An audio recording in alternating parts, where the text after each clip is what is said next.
अध्याय 1161 जबरदस्ती। शैतान ने शर्मनाक शब्द नहीं सुने, केवल फटे हुए काले तिलचिट्टे का टुकड़ा ही नजर आया। ऐसा आदमी शैतान के लिए कोई अजनबी नहीं है और इसे दूसरी बार देखा गया है। पहली बार यह मौत के सागर में हताश लॉर्ड अल्तार की लड़ाई में हुआ था। आदमी ने दिलरोसलो के शरीर में इस शक्ति को तोड़ दिया, दिलरोसलो के शरीर को पूरी तरह से नष्ट कर दिया, जिससे शैतान को धन और समय की हानि हुई। ये छद्म देवता के बीच का वह भी है। शैतान और एप्टिन पहले से ही पुराने प्रतिद्वंदी थे और एक दूसरे की ताकत से अनजान नहीं थे। अमर मृत्यु देश को शैतान से बदलना बेहद मुश्किल था। अगर आप विनाश की किताब का इस्तेमाल करने का जोखिम नहीं उठाते तो आप सबसे मजबूत अर्थ का इस्तेमाल करेंगे। अनंत रात को मृत्यु देश को पूरी तरह से नष्ट नहीं करना चाहिए। अब उसने इतने कम समय में एप्टिन को भारी बढ़त के साथ पूरी तरह से हरा दिया है। शैतान साफ तौर पर महसूस कर सकता है कि तारों में निहित आस्था और जीवन शक्ति उनसे कहीं ज्यादा है। उन्हें सचमुच विशाल असीम कहा जा सकता है। सबसे बुरी बात यह है कि वे केवल दो सबसे शक्तिशाली थे। तारों फीनिक्स और रेनबो ब्लॉक का क्षेत्र अब 1 दर्जन से ज्यादा बढ़ गया है और विस्फोट की शक्ति साधारण जोड़ जितनी सरल नहीं है।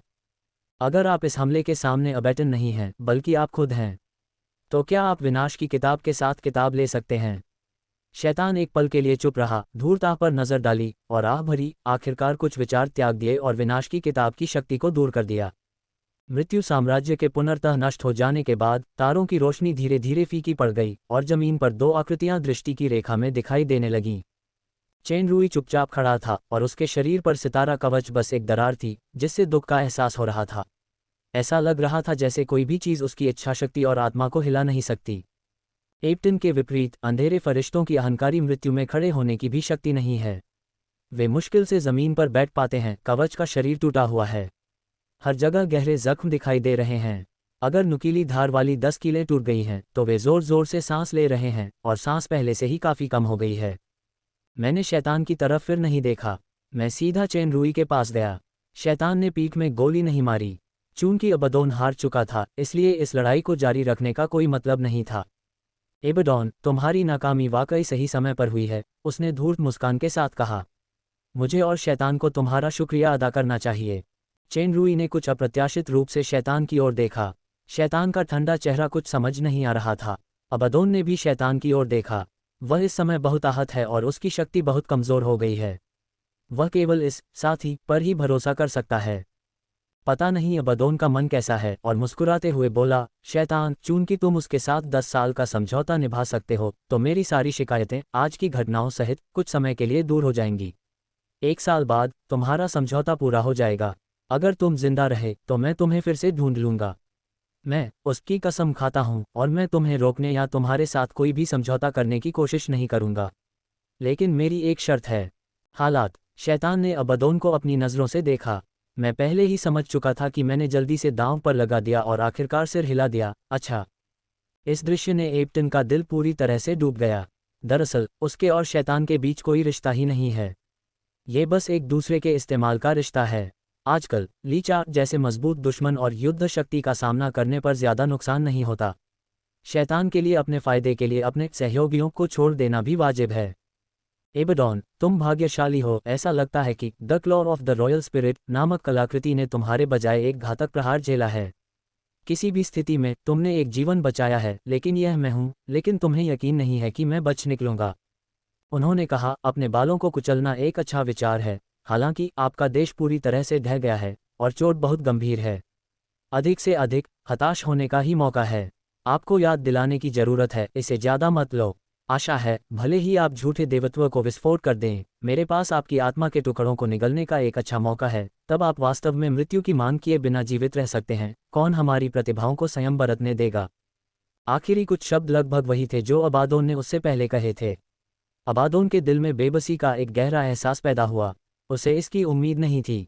इतिहास इतनी जल्दी खुद को दोहराएगा। अचानक मेरे दिल में एक बात सूझी। शक की निगाहें चेन रूई के शरीर पर पड़ी। क्या तुम खुद को बड़ी कहोगी? और जो ढाल तुमने पहले इस्तेमाल की थी, क्या वह पानी का अध्याय है? आखिरकार इस्तेमाल किया गया धरती का अध्याय। हालांकि यह थोड़ा धीमा था, लेकिन आखिरकार मुझे पता चल ही गया। उसकी मुस्कान थोड़ी ज्यादा गहरी थी। क्या तुम किसी के बारे में सोच रहे हो? पता चला। अबादोन कांप उठा, मानो चेन रूई को भूत की तरह देख रहा हो। उसकी आंखों में गहरा डर समा गया। तुम वह हो? तुम वह निकले? यह एक गलतफहमी थी। चेन रुई ने शैतान के भाव और उसके चेहरे को देखा और आह भरी।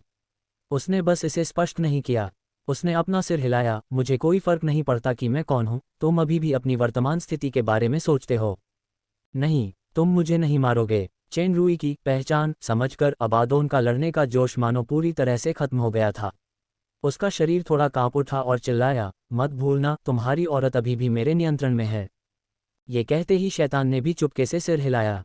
वह अपनी जान बचाना चाहता था और समझना चाहता था, पर आखिरी लड़ाई लड़ने की भी हिम्मत नहीं थी। वह बस उस औरत से बचकर भागना चाहता था और सचमुच बहुत शर्मनाक था। नियंत्रण ले लो, रोला। अफवाह ने भौहें चढ़ाईं और चेन रुई से दिल की पुकार में पूछा, क्या इस बार कोई पगलियो है?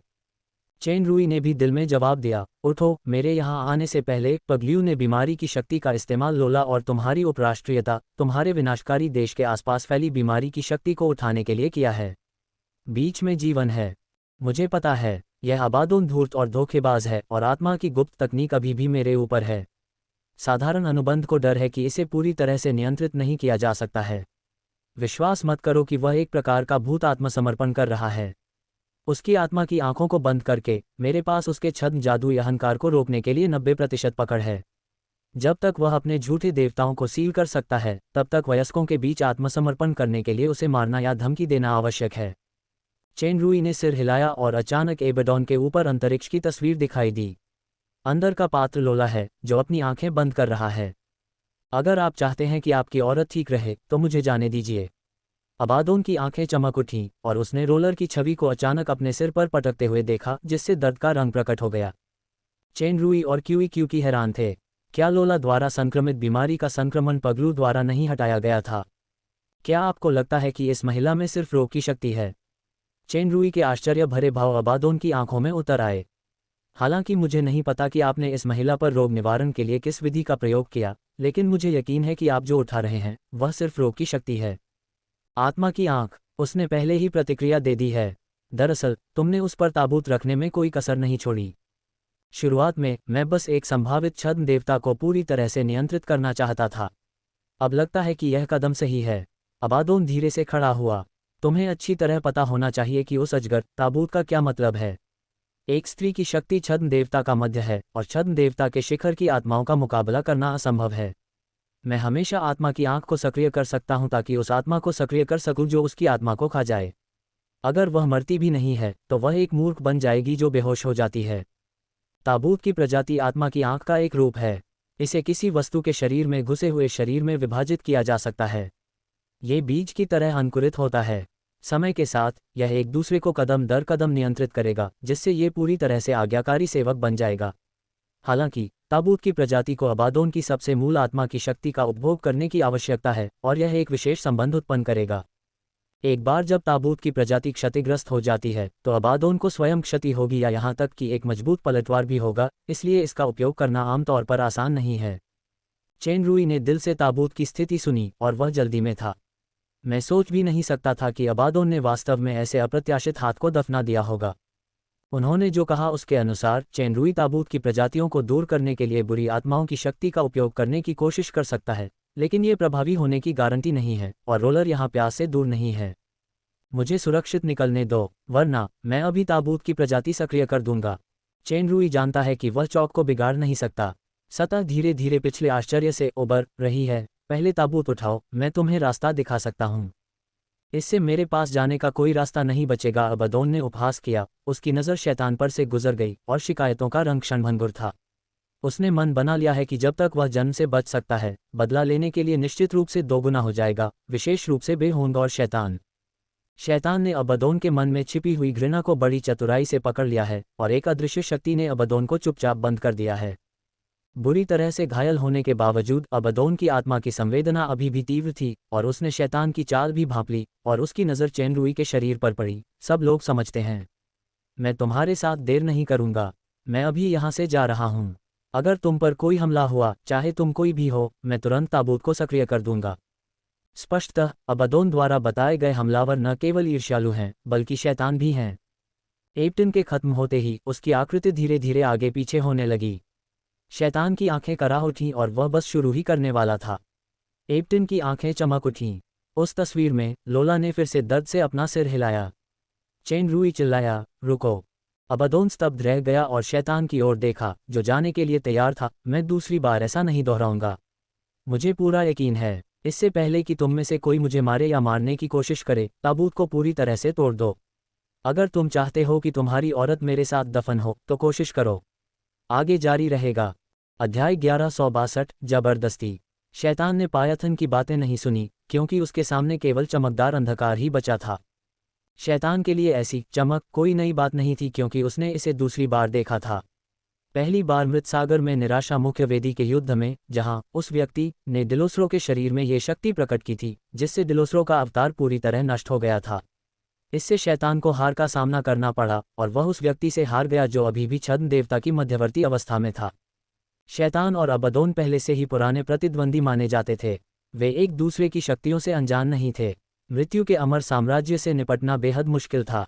अगर शैतान खुद विनाश की पुस्तक का इस्तेमाल करने का जोखिम न उठाता और सिर्फ सबसे शक्तिशाली परम अनंत रात्रि का इस्तेमाल करता, तो वह निश्चित रूप से मृत्यु के साम्राज्य को इतनी बुरी तरह से नष्ट नहीं कर पाता। अब उसने इतने कम समय में अबादोन को भारी बढ़त के साथ पूरी तरह से हरा दिया। शैतान साफ तौर पर समझ सकता था कि तारों के गहन अर्थ में निहित विश्वास शक्ति और जीवन शक्ति उससे कहीं ज्यादा थी। इसे सचमुच विशाल और असीम कहा जा सकता था। सबसे शक्तिशाली नक्षत्र फीनिक्स तारामंडल और इंद्रधनुष तारामंडल के 2 क्षेत्र अब बढ़कर 1 दर्जन से भी ज्यादा हो गए थे। विस्फोटक शक्ति कोई साधारण जोड़ जैसी सरल नहीं थी। अगर यह आघात अबादोन को नहीं, बल्कि मुझे झेलना पड़ रहा है, तो क्या मैं विनाश की पुस्तक के साथ इसे झेल सकता हूँ? शैतान कुछ देर के लिए चुप हो गया। उसने शांत अजगर की ओर देखा, मन ही मन आह भरी, और अंततः विनाश की पुस्तक की शक्ति को त्यागते हुए एक खास विचार पर ध्यान देना छोड़ दिया। मृत्यु के साम्राज्य के पूरी तरह से नष्ट हो जाने के बाद तारों की रोशनी धीरे धीरे फीकी पड़ गई। जमीन पर 2 आकृतियां दृष्टि में दिखाई दीं। चेन रूई चुपचाप खड़ा था। उसके शरीर पर लगे सितारा कवच में सिर्फ दरारें दिखाई दे रही थीं, जिससे लोगों को उसकी दृढ़ता का ऐसा आभास हो रहा था मानो कोई भी चीज़ उसकी इच्छाशक्ति और आत्मा को हिला नहीं सकती। इसके ठीक उलट दूसरी तरफ अबादोन था। इस पहले घमंडी डाक डेथ फरिश्ते में खड़े होने की भी ताकत नहीं थी। वह मुश्किल से जमीन पर घुटने टेक पा रहा था। उसका विश्वास का कवच फट गया था, और हर जगह दिल दहला देने वाले जख्म दिखाई दे रहे थे। धारदार ब्लेड के सभी 10 नाखून टूट चुके थे। वह हाँफ रहा था। उसकी सांसें तेजी से कम हो गई थीं। पायथन ने अब शैतान की तरफ देखा तक नहीं। वह सीधे चेन रूई के पास गई। शैतान ने भी उसके पीछे कोई हरकत नहीं की। अबादोन हार चुका था, इसलिए इस लड़ाई को जारी रखना बेकार था। एबडॉन, तुम्हारी असफलता सचमुच समयानुकूल है, पायथन ने खुलकर मजाक करते हुए कहा। शैतान और मुझे दोनों को तुम्हारा शुक्रिया अदा करना चाहिए। चेन रूई ने आश्चर्य से शैतान की ओर देखा, लेकिन शैतान ने बिना कुछ बताए बस अपना चेहरा ठंडा कर लिया। अबादोन ने भी शैतान की ओर देखा। वह इस समय बुरी तरह घायल था और उसकी ताकत बहुत कमजोर हो गई थी, इसलिए वह सिर्फ इस साथी पर ही निर्भर था। पायथन को कैसे पता नहीं चलता कि अबादोन क्या सोच रहा था, इसलिए उसने मुस्कुराते हुए एक और वाक्य जोड़ा। शैतान, चून कि तुम उसके साथ 10 साल के समझौते का पालन कर सकते हो, तो मेरे और तुम्हारे बीच के गिले शिकवे, जिनमें आज जो हुआ वो भी शामिल है, कुछ समय के लिए दूर कर दो। 7 साल बाद, जब तुम्हारे और उसके बीच समझौता पूरा हो जाएगा और अगर तुम जिंदा रहे, तो मैं तुम्हें खुद खत्म कर दूंगी। मैं उसके नाम की कसम खाती हूं कि इस दौरान मैं तुम्हारे साथ कोई भी छेड़छाड़ या बाधा नहीं डालूंगी। लेकिन मेरी एक शर्त है। हालत। शैतान ने पायथन की नज़रों का पीछा करते हुए अबादोन की तरफ देखा, और वह पहले ही समझ चुका था। उसने जल्दी से हालात का जायजा लिया और आखिरकार सिर हिलाकर कहा, ठीक है। इस दृश्य ने अबादोन का दिल पूरी तरह से डूब गया। दरअसल उसके और शैतान के बीच कोई दोस्ती नहीं थी, बस आपसी फायदे का रिश्ता था। अब रिचर्ड जैसे शक्तिशाली दुश्मन का सामना करते हुए, और साथ ही पायथन, जिसकी युद्ध शक्ति में ज्यादा कमी नहीं दिख रही थी, शैतान के लिए अपने फायदे के लिए अपने मित्र को छोड़ देना वाजिब था। एबडॉन, तुम भाग्यशाली हो। लगता है कि रॉयल स्पिरिट क्लॉ नामक कलाकृति ने तुम्हारे लिए घातक प्रहार झेला। खैर, आखिरकार तुम्हारी जान बच गई। अगर मैं तुम्हारी जगह होता, तो मैं उस चाल से बच नहीं पाता। इतना कहकर पायथन ने इत्मीनान से उसके बालों को सहलाया। लेकिन तुम्हारा साम्राज्य पूरी तरह से ढह गया है, और तुम्हारी चोटें भी बहुत गंभीर हैं। ज्यादा से ज्यादा तुम्हारे बचने की एक ही संभावना है। मैं तुम्हें याद दिलाना चाहता हूं कि इस बारे में ज्यादा आशावान मत बनो। अगर तुम अपने छद्म देवत्व को खुद ही नष्ट भी कर दो, तो भी मेरे पास तुम्हारी आत्मा के अंशों को निगलने की अच्छी संभावना है। तब तक तुम जीते जागते नर्क में पहुंच जाओगे। हमारी प्रतिभाओं को एक दूसरे को रोकने के लिए कौन कहता है? पायथन के आखिरी कुछ शब्द लगभग एबेडॉन द्वारा उससे पहले कहे गए शब्दों की नकल थे। एबेडॉन के मन में एक गहरी बेबसी का भाव आया। उसने कभी सोचा भी नहीं था कि इतिहास खुद को इतनी जल्दी दोहराएगा। अचानक उसे एक बात याद आई और उसने चेन रूई पर आश्चर्य से नजर डाली। पाइथन ने तुम्हें सच में सर कहा था? और तुमने पहले जो ढाल इस्तेमाल की थी, क्या वो वाटर बैज थी? आखिर में तुमने अर्थ बैज भी इस्तेमाल किया था। हालांकि यह थोड़ा धीमा है, लेकिन तुम्हें अंततः इसका एहसास हो ही गया। पायथन की मुस्कान थोड़ी गहरी थी। क्या तुमने किसी के बारे में सोचा? पता चला। अबादोन सिहर उठा। उसने चेन रूई को ऐसे देखा जैसे उसने कोई भूत देख लिया हो। उसकी आंखों में गहरा डर था। तुम वह हो? तुम सचमुच वह हो? एक और गलतफहमी। चेन रूई ने शैतान और अजगर के चेहरों के भावों पर नजर डालते हुए आह भरी। उसने कुछ भी स्पष्ट नहीं किया और सिर हिला दिया। इससे कोई फर्क नहीं पड़ता कि मैं कौन हूं। तुम्हें अपनी वर्तमान स्थिति के बारे में और सोचना चाहिए। नहीं, तुम मुझे नहीं मारोगे। चेन रूई की पहचान समझकर अबादोन का लड़ने का जोश मानो पूरी तरह से खत्म हो गया था। उसका शरीर थोड़ा कांप उठा और वह चिल्लाया, मत भूलना, तुम्हारी औरत अभी भी मेरे कब्जे में है। ये शब्द निकलते ही शैतान ने भी चुपके से सिर हिला दिया। समझ में आता था कि वो अपनी जान बचाना चाहता था, पर आखिरी बार लड़ने की हिम्मत भी नहीं थी। किसी औरत को यूं ही ब्लैकमेल करके बच निकलना वाकई शर्मनाक था। नियंत्रण जोला। ये सुनकर पायथन भौचक्की रह गई और उसने मन ही मन चेन रूई से पूछा, क्या तुम इस बार पगलियों को लेकर आए हो? चेन रूई ने भी मन ही मन उत्तर दिया, मैं उसे लाया हूं। मेरे यहाँ आने से पहले ही पगलियों ने प्लेग गॉड की शक्ति से जोला और तुम्हारे उपराज्य में फैली प्लेग शक्ति को समाप्त कर दिया था। बस डूम कैलामिटी किंगडम में तुम्हारा जीवन भी। मुझे पता है, यह अबाडोन दुष्ट और चालाक है। वह आत्मा की गुप्त तकनीक में पारंगत है। वह मुझसे भी ऊपर है। मुझे डर है कि साधारण अनुबंध उसे पूरी तरह से नियंत्रित नहीं कर सकते। उसके आत्मसमर्पण की बकवास पर विश्वास मत करो। थोड़ी देर बाद सर सीधे दुष्ट शिष्य की शक्ति का उपयोग करके उसकी आत्मा की आंखों को बंद कर देंगे। मुझे 90% यकीन है कि मैं उसके छद्म देवत्व को खुद ब खुद नष्ट होने से रोक पाऊंगा। जब तक हम उसके छद्म देवत्व को सील कर सकते हैं, तब तक उसे मारना या आत्मसमर्पण के लिए मजबूर करना सर के विचार का विषय होगा। चेन रूई ने सिर हिलाया। तभी अचानक वह चौंक गया जब उसने एबेडॉन के ऊपर एक आकृति देखी। अंदर की आकृति जोला थी, जो आंखें बंद करके आराम कर रही थी। अगर आप चाहते हैं कि आपकी औरत जिंदा रहे तो मुझे जाने दीजिए। अबादोन की आंखें चमक उठीं और तस्वीर में जोला ने अचानक एक दर्दनाक भाव के साथ अपना सिर ढक लिया। चेन रूई और पायथन हैरान रह गए। क्या पगलियों ने जोला को संक्रमित प्लेग से नहीं बचाया? क्या आपको लगता है कि यह महिला केवल प्लेग की शक्ति से प्रभावित है? एबेडॉन ने चेन रूई के आश्चर्य भरे भाव को देखा। हालांकि मुझे नहीं पता कि आपने इस महिला पर प्लेग की शक्ति को दूर करने के लिए क्या तरीका अपनाया, लेकिन मुझे यकीन है कि आपने जो हटाया है वह केवल प्लेग की शक्ति है। आत्मा की आंखें। पायथन पहले ही समझ चुका था, आपने वास्तव में अपनी शक्ति की कीमत पर उसके शरीर पर एक आत्मा कठपुतली का बीज बोया है। शुरुआत में मैं बस एक संभावित छद्म देवता को पूरी तरह से नियंत्रित करना चाहता था। अब लगता है कि यह कदम सही है। एबेडॉन धीरे से खड़ा हुआ। आपको आत्मा कठपुतली बीज का मतलब बिल्कुल स्पष्ट होना चाहिए। उस ड्रैगन महिला की शक्ति छद्म देवता के मध्यवर्ती स्तर पर है, इसलिए वह छद्म देवता के चरम स्तर पर स्थित आत्मा कठपुतली बीज का मुकाबला नहीं कर सकती। मैं किसी भी समय आत्मा कठपुतली बीज को सक्रिय करने और उसकी आत्मा को भस्म करने के लिए आत्मा नेत्रों को सक्रिय कर सकता हूं। अगर वह मरती भी नहीं है तो भी वह एक अचेतन मूर्ख बन जाएगी। आत्मा कठपुतली बीज आत्मा नेत्रों की एक उत्परिवर्तित शक्ति थी, जो आत्मा के एक अंश को अलग करके लक्ष्य के शरीर में घुस सकती थी। ये जड़ पकड़ लेती और बीज की तरह अंकुरित हो जाती। समय के साथ ये प्रतिद्वंद्वी को कदम दर कदम नियंत्रित करती और उसे पूरी तरह से आज्ञाकारी सेवक बना देती। हालांकि आत्मा कठपुतली बीज को अबादोन की मूल आत्मा शक्ति को भस्म करना पड़ता और वह एक विशेष संबंध बनाता। एक बार जब आत्मा कठपुतली बीज क्षतिग्रस्त हो जाता तो अबादोन की आत्मा भी क्षतिग्रस्त हो जाती, या यहाँ तक कि वह दृढ़ता से पीछे हट जाती, इसलिए वह आमतौर पर इसका उपयोग हल्के ढंग से नहीं करता था। चेन रूई ने पायथन को मन की पुकार से आत्मा कठपुतली बीज की स्थिति समझाते हुए सुना और वह बहुत चिंतित था। मुझे उम्मीद नहीं थी कि अबादोन वास्तव में ऐसी अप्रत्याशित गुप्त चाल चलेगा। पायथन के अनुसार चेन रूई दुष्ट शिष्य की शक्ति का उपयोग करके आत्मा कठपुतली बीज को रद्द करने की कोशिश कर सकता था, लेकिन इसकी सफलता की कोई गारंटी नहीं थी। इसके अलावा जोला यहाँ नहीं थी, इसलिए वह उसे दूर से नहीं बचा सकता था। मुझे सुरक्षित निकलने दो, वरना मैं अभी आत्मा कठपुतली बीज सक्रिय कर दूंगा। चेन रूई जानता था कि उसे चिंता करने की जरूरत नहीं है। उसके चेहरे पर पहले वाला आश्चर्य धीरे धीरे कम हो रहा था। पहले आत्मा कठपुतली के बीज को हटाओ।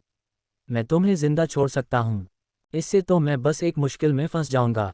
एबेडोन ने व्यंग्य किया। उसने भागते हुए गुस्से से शैतान की तरफ देखा। उसने पहले ही मन बना लिया था, अगर मैं इस बार बच निकला तो मैं दोगुना बदला लूंगा, खासकर पायथन और शैतान से। शैतान ने अबदोन की छिपी हुई नफरत को अच्छी तरह से समझ लिया था और एक अमूर्त शक्ति ने अबदोन को चुपचाप बंद कर दिया था। गंभीर रूप से घायल होने के बावजूद अबदोन की आत्मचेतना अभी भी तीव्र थी, इसलिए उसने शैतान की हरकतों पर भी ध्यान दिया। उसने चेन रुई पर नजर डाली। हम सब समझदार लोग हैं, मैं तुम्हारे साथ इस तरह देर नहीं करूंगा। मैं अब यहाँ से जा रहा हूँ। अगर मुझ पर कोई हमला हुआ, चाहे वह किसी का भी हो, तो मैं तुरंत आत्मा कठपुतली बीज को सक्रिय कर दूंगा। स्पष्टतः जिस हमलावर अबदोन का उल्लेख किया गया था वह न केवल पाइथन था बल्कि शैतान भी था। एबेडोन के बोलते ही उसकी आकृति धीरे धीरे पीछे की ओर उड़ गई। शैतान ने अपनी आंखें सिकोड़ लीं और कुछ करने ही वाला था। जब एबेडोन की आंखें चमकी तो छवि में जोला ने एक बार फिर दर्द से अपना सिर ढक लिया। चेन रुई ने दृढ़ता से चिल्लाकर कहा, बस करो। अबदोन रुका और शैतान की ओर देखा जो हमला करने के लिए तैयार था। मैं इसे दूसरी बार नहीं दोहराऊंगा। मुझे पूरा यकीन है कि तुम में से कोई भी मुझे मारने या पकड़ने की कोशिश करे, उससे पहले ही मैं आत्मा की कठपुतली के बीज को पूरी तरह से फटने दूंगा। अगर तुम चाहते हो कि तुम्हारी औरत मेरे साथ दफन हो तो कोशिश करो। टीएल, ये वास्तव में अप्रत्याशित है, लेकिन क्या वह अभी भी कोई लहर पैदा कर सकते हैं? अध्याय 1163। अलविदा दोस्त। पर्वत शिलोंग। जब चेन रुई ने फिर से पृथ्वी के तत्वों के पृथ्वीलोक में कदम रखा तो वह इस भूमिगत दुनिया में अपने कारनामों के बारे में सोचे बिना नहीं रह सका। अतीत की वह शक्तिशाली और बहादुर तलवारबाज महिला अब उसकी पत्नी और उसके होने वाले बच्चे की मां बन गई थी। जिस तत्व राजा से उसकी पहली मुलाकात हुई थी वह उसका सबसे अच्छा दोस्त भी बन गया था। हमेशा की तरह पृथ्वी महल के रास्ते में एक भी पृथ्वी तत्व नजर नहीं आया। चेन रुई के मन में संदेह पैदा हो गया जब वह उस शानदार महल की ओर बढ़ रहा था जो पूरी तरह से पृथ्वी के साथ एकीकृत था। विशाल राजा के कक्ष में केवल एक ही आकृति थी, परिचित व्यक्ति। चेन रुई के करीबी दोस्तों में से एक, पृथ्वी तत्व राजा मूर। पृथ्वी तत्व राजा ने पास आते हुए उसे घूरते हुए कहा, मैं तुम्हारा इंतजार कर रहा था चेन रुई। चेन रुई ने भौहें चढ़ाईं, तुम्हें पहले से ही पता है कि क्या हुआ? हाँ। मूर ने थोड़ा सा दूसरी ओर देखा, ये क्षण जल्द या बाद में आ सकता है, लेकिन मुझे उम्मीद नहीं थी कि यह इतनी जल्दी आ जाएगा। चेन रुई ने सीधे मूर की आंखों में देखा, तुम्हें पता था कि ऐसा होने वाला है? हाँ। मूर ने फिर से यही शब्द कहा। हालांकि उसकी सांसें अभी भी दानव अधिपति के चरम स्तर पर थीं, फिर भी किसी कारण से चेन रुई को लगा कि राजा में बहुत सी चीजें गायब हैं। मैं जानना चाहता हूं कि जोला के साथ क्या हुआ। चेन रुई ने सख्ती से पूछा, चाहे आपने पहले जो भी छिपाया हो, मैं इस मामले का असली जवाब सुनना चाहता हूं, न कि कोई सही और अस्पष्ट जवाब। चूंकि मैं यहाँ तुम्हारा इंतजार कर रहा हूं, इसलिए मैं तुम्हें कोई औपचारिक जवाब नहीं दूंगा। मूर ने आह भरी, असली जवाब यह है कि जोला पहले से ही तत्वीकृत है। एलिमेंटलाइज्ड। चेन रुई चौंका, इसका क्या मतलब है? इसका मतलब है वह एक वास्तविक तत्व प्राणी में बदलने वाली है, तत्व दुनिया का हिस्सा बन जाएगी, और सबसे अधिक संभावना है कि वह अपनी मूल चेतना पूरी तरह से खो देगी। चेन रुई की उम्मीद से भी तेज नतीजा आया। उसकी रूह कांप उठी, ऐसा क्यों हो रहा है? जब से जोला को एलिमेंटल देवी का ताज मिला है? नहीं, शायद जब से उसने 6 एलिमेंट्स किंगडम में सफलतापूर्वक महारत हासिल की है, वह एक अलग रास्ते पर चल पड़ी है। 6 तत्वों का साम्राज्य। चेन रुई ने अपनी मुठियां भींच लीं, आखिर क्या हो रहा है? हालांकि मुझे भाग्य शब्द पसंद नहीं है, फिर भी मुझे भाग्य की अप्रत्याशितता पर दुख है। 6 तत्वों के साम्राज्य ने उसे तत्वों की आस्था का स्पर्श कराया, जो किसी दूसरी दुनिया में प्रवेश करने के बराबर है। सब कुछ वहीं से शुरू हुआ। 6 तत्वों का साम्राज्य। चेन रुई मानो बिजली गिर जाने से अचंभित खड़ी थी। जोला की इच्छा पूरी करने के लिए मैंने 6 तत्वों की स्रोत शक्ति को खोजने की पूरी कोशिश की। आखिरकार जोला 6 तत्वों के साम्राज्य में सफल रही, जो परी ड्रैगन का सबसे शक्तिशाली साम्राज्य है। उसकी ताकत भी तेजी से बढ़ी। हालांकि इसने जोला को आज एक ऐसे गतिरोध पर ला खड़ा किया। यह ऐसा था जैसे मैंने अपने हाथों से 6 तत्वों के साम्राज्य का कोई मतलब नहीं है, ये बस तत्वों की आस्था को स्पर्श करना है जिसे एक आधार माना जाता है। इसके अलावा जोला इतिहास में 6 तत्वों के साम्राज्य की मालिक बनने वाली पहली परी ड्रैगन नहीं है।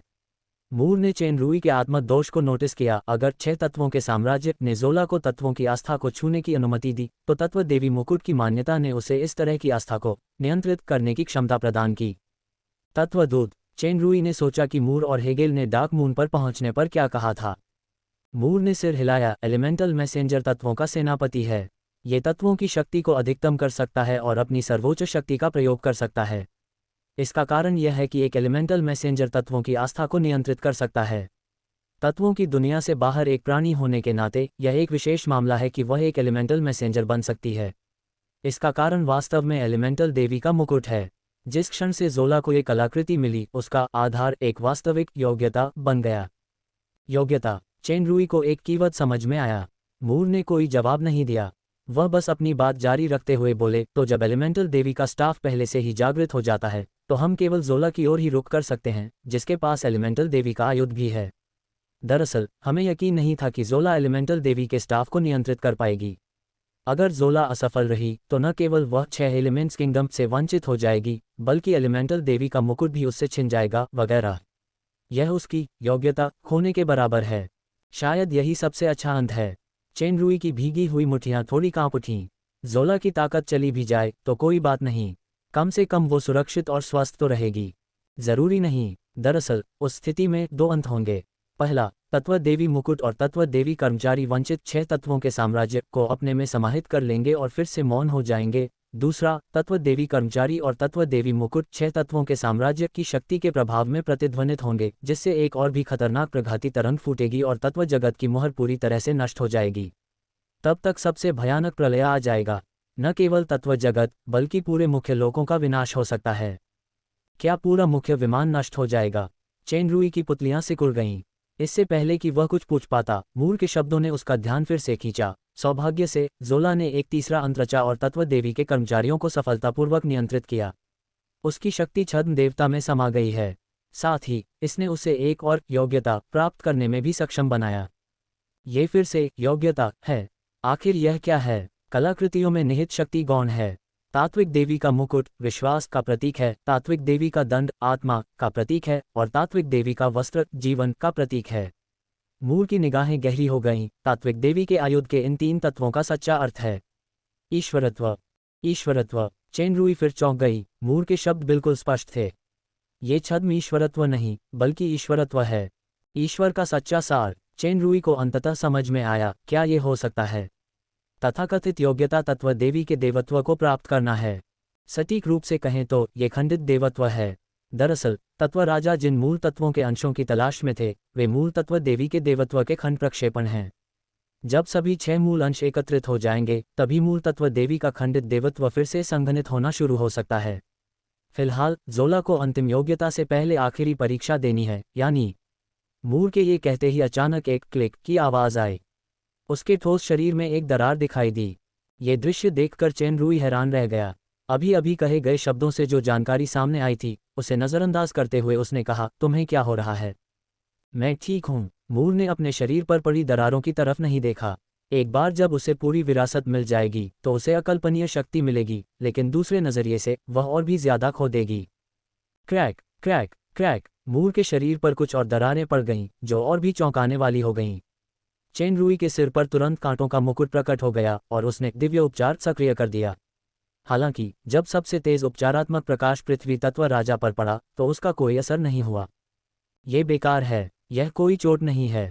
मूर ने सपाट मुस्कान के साथ कहा, चलो बातचीत जारी रखते हैं। चेन रुई को पहले से ही थोड़ा बहुत समझ आ गया था कि मूर या दूसरे एलिमेंटल राजा कुछ बातों को इतना गुप्त क्यों रखते थे और उन्हें बताने से इनकार कर देते थे। पता चला कि ये बातें कहने से किसी वर्जित शक्ति के प्रभाव में आत्मविनाश हो जाता। तुम्हें अब और बात करने की ज़रूरत नहीं है मूर। तुम्हें बस मुझे ये बताना है कि ज़ोला को कैसे बचाया जाए। अगर तुम यह इच्छा पूरी करना चाहते हो तो तुम्हें मेरी बात सुननी होगी। मूर ने सिर हिलाया, वैसे भी यह आखिरी मौका है। आखिरी? चेन रुई फिर चौंक गई। तत्व राजा मुख्य तल पर मुख्य तत्व दूतों के अवतार हैं। हमारी स्वतंत्र चेतना है। शक्ति और ज्ञान संचय के अलावा अस्तित्व का सबसे महत्वपूर्ण अर्थ तत्व देवी के देवत्व अंश प्रक्षेपणों यानी मूल अंशों को खोजना है। अब आपकी सहायता से हमें सभी 6 तत्व मूल अंश मिल गए हैं। मिशन पूरा हो गया है। अब समय आ गया है लौटने का, सिर्फ मेरा ही नहीं बल्कि अन्य तत्व राजाओं और तत्वों का भी। आपका मतलब है लैम्बोस्ट, ओमाटन, वे सभी? चेन रुई का दिल कांप उठा जब उसने पृथ्वी क्षेत्र के बारे में सोचा, जो खाली था और पृथ्वी तत्वों के बिना था। ये सही है। दरअसल मेरा मूल हृदय और मूल अंश दोनों ही वापस आ गए हैं। अब तुम्हारे सामने जो है वह चेतना है जो पूरी तरह से वापस नहीं आई है। सौभाग्य से मेरे पूरी तरह से वापस आने से पहले ही तुम यहाँ आ गए।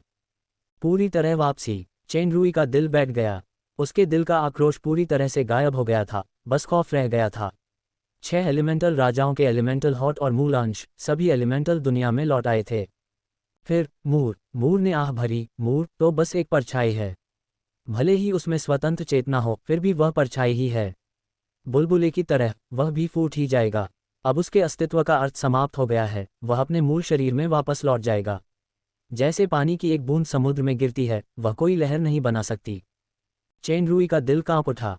उस समय मूर की स्वतंत्र चेतना लुप्त हो जाएगी, लेकिन ज्ञान और अनुभव मुख्य तत्व दूत की आत्मा में समाहित हो जाएंगे, जिसका अर्थ था कि मूर का अस्तित्व पूरी तरह से समाप्त हो जाएगा।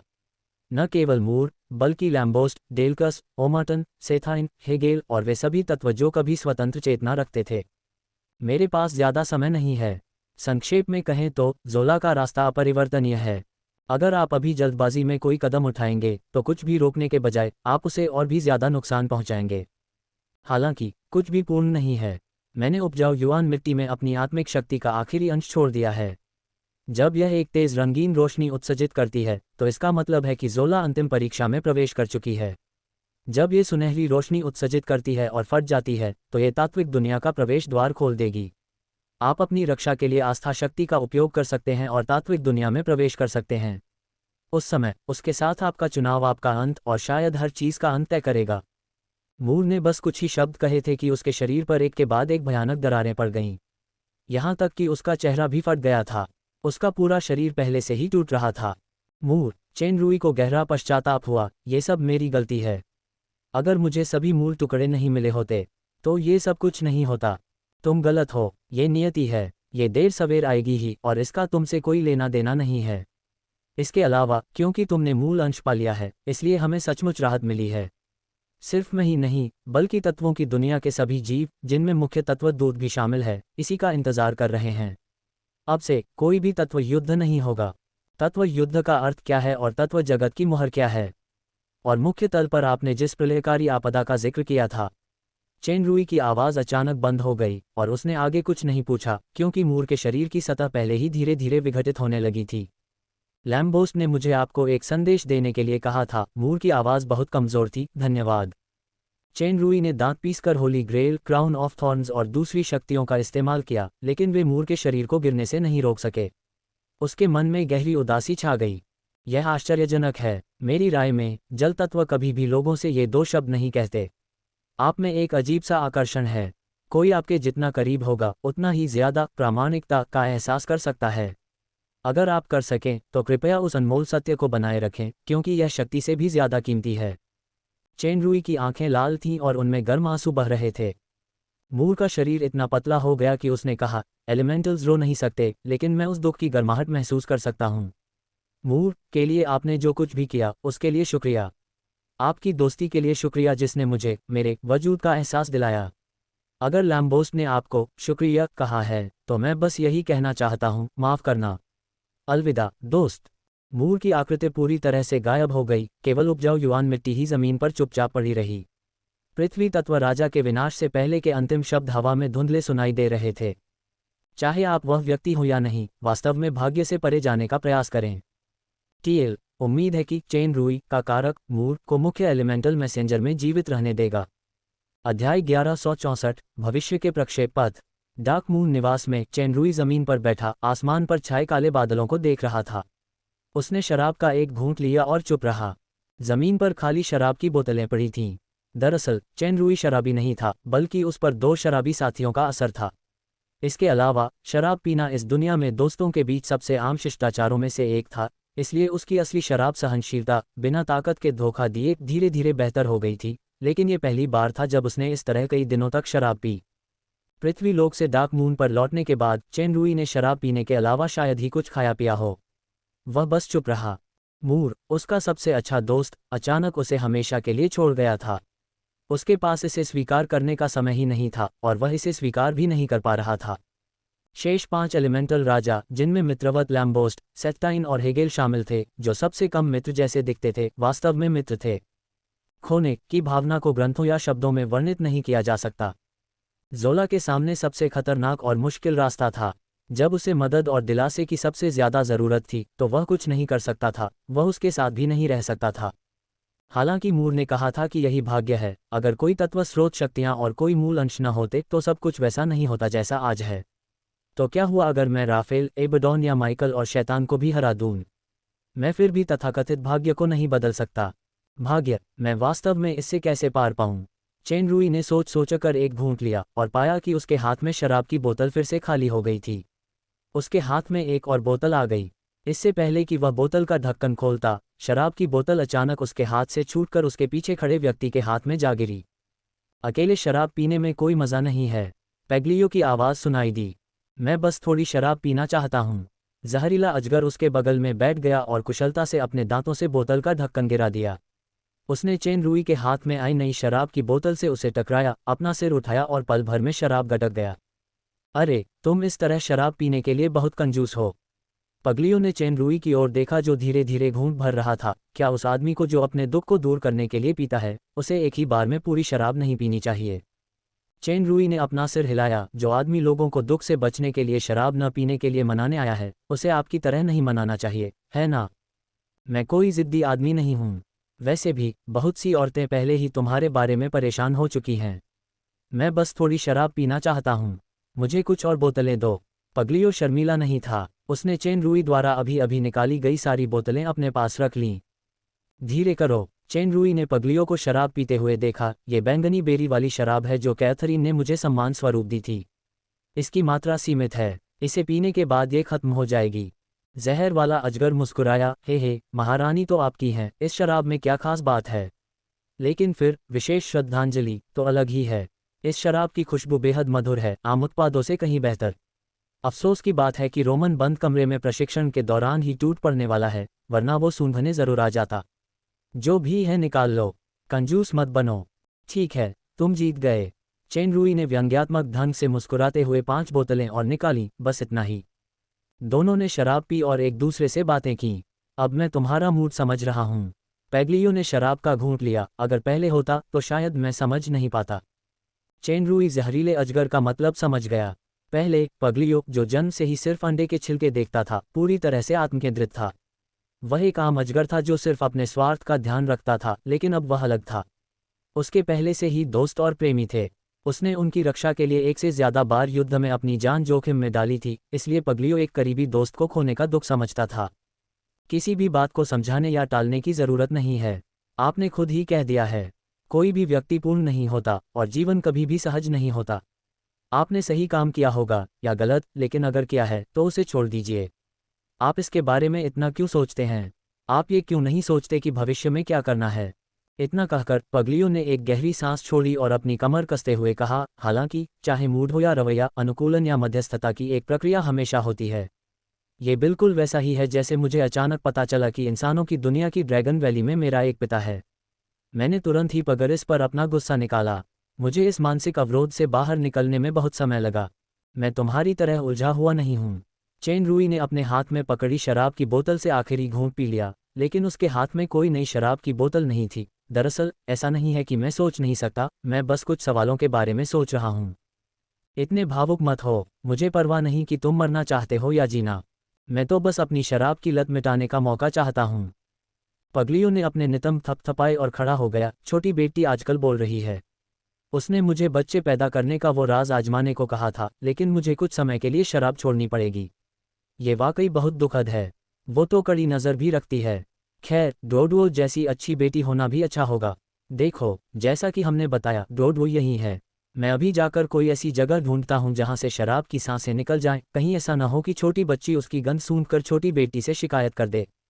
जहरीले अजगर की बात खत्म होते ही वह चकमा देकर वहीं गायब हो गया। चेन रुई ने सिर घुमाया और पीछे की दीवार से एक छोटा सा सिर निकला हुआ देखा। यह उसकी प्यारी बेटी थी। डोडो, बच्चे वाकई बहुत संवेदनशील होते हैं। डोडो ने बहुत पहले ही देख लिया था कि पापा उदास हैं, इसलिए वह इन दिनों चेन रुई को परेशान न करने के लिए बहुत सावधानी बरत रही थी। पापा की आवाज़ सुनकर छोटी बच्ची तुरंत बाहर आ गई। वह धीरे धीरे चेन रुई के पास आए, अपनी बाहें उसके गले में डाल दी और धीरे से अपना चेहरा चेन रुई से सटा दिया। पापा, चेन रुई ने अपनी बेटी को प्यार से गले लगाया। क्या हुआ? चाची किया ने मुझे आपको रात के खाने पर बुलाने के लिए कहा है। ठीक है पापा, क्या अब हम खाना खाने चलें? डोडो ने कई दिनों से पापा के साथ खाना नहीं खाया है। अपनी बेटी की बड़ी बड़ी चमकती आंखों में उत्सुकता की झलक देखकर चेनरुई का दिल अचानक पिघल गया।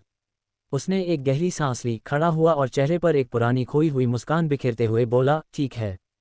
छोटी लड़की जिसने चाची किया द्वारा सौंपा गया कठिन कार्य पूरा कर लिया था, खुशी से उड़ गई और पिताजी को चूमा, फिर उसने चेनरुई को आंगन की ओर खींच लिया। इस आकाश की धुंध की तुलना में दूसरा आकाश उज्ज्वल और चकाचौंध भरा दिख रहा था। घने और हरे भरे जंगल के समुद्र पर सूरज की रोशनी बिखर रही थी। अनगिनत प्रकाश किरणें छतरी में अपवर्तित हो रही थीं, जिससे थोड़ा ठंडा जंगल और भी गर्म हो रहा था। घने जंगल के बीचों बीच एक छोटी सी झोपड़ी थी। झोपड़ी के दरवाजे पर एक लंबी और दुबली पतली महिला खड़ी थी, जिसने एक छोटा सा लबादा पहना हुआ था। उसका चेहरा बहुत सुंदर था, उसकी चांदी जैसी चमकती आंखें, गहरे हरे रंग के लंबे बाल थोड़े घुंघराले थे और उसके दो नुकीले कान दोनों तरफ हल्के से दिखाई दे रहे थे। केलान्या, बगल से एक कर्कश आवाज आई। पता चला कि उस योगिनी के बगल में गहरे हरे रंग का लबादा पहने एक आकृति खड़ी थी। योगिनी के आकर्षक स्वभाव की तुलना में यह आकृति अंधेरे में धुएं जैसी थी। अगर कोई ध्यान से न देखे तो उसे लग सकता है कि वह किसी पेड़ की छाया है। पिता, केलान्या के संबोधन से ये देखा जा सकता था कि लबादा पहने हुए व्यक्ति एल्फ जनजाति के सबसे प्रसिद्ध पौराणिक पैगंबर अलूसिए थे। क्या आपका मूड अभी भी ठीक नहीं लग रहा? ये सच है। केलान्या ने आह भरी, चाहे वह कोई भी योगिनी हो, ये जानकर कि प्रकृति के वृक्ष को किसी विश्वासघाती व्यक्ति ने छीन लिया और कभी वापस नहीं लौटा, उसका मूड अच्छा नहीं होगा। ये बात मुझे और भी उदास कर देती है कि इस घटना के पर्दे के पीछे वास्तव में मेरे पिता हैं। ये सही है, मैंने फिनोया को यह जिम्मेदारी सौंपी थी कि वह रॉयल हाइनेस आथ से कहे कि प्रकृति के वृक्ष को वादे के मुताबिक जंगल के समुद्र में वापस न जाने दें। अलूसिए ने अपने हाथ में लकड़ी की छड़ी थामी और कुछ लड़खड़ाते हुए कदम उठाए। मुझे नहीं पता कि तुमने ऐसा क्यों किया।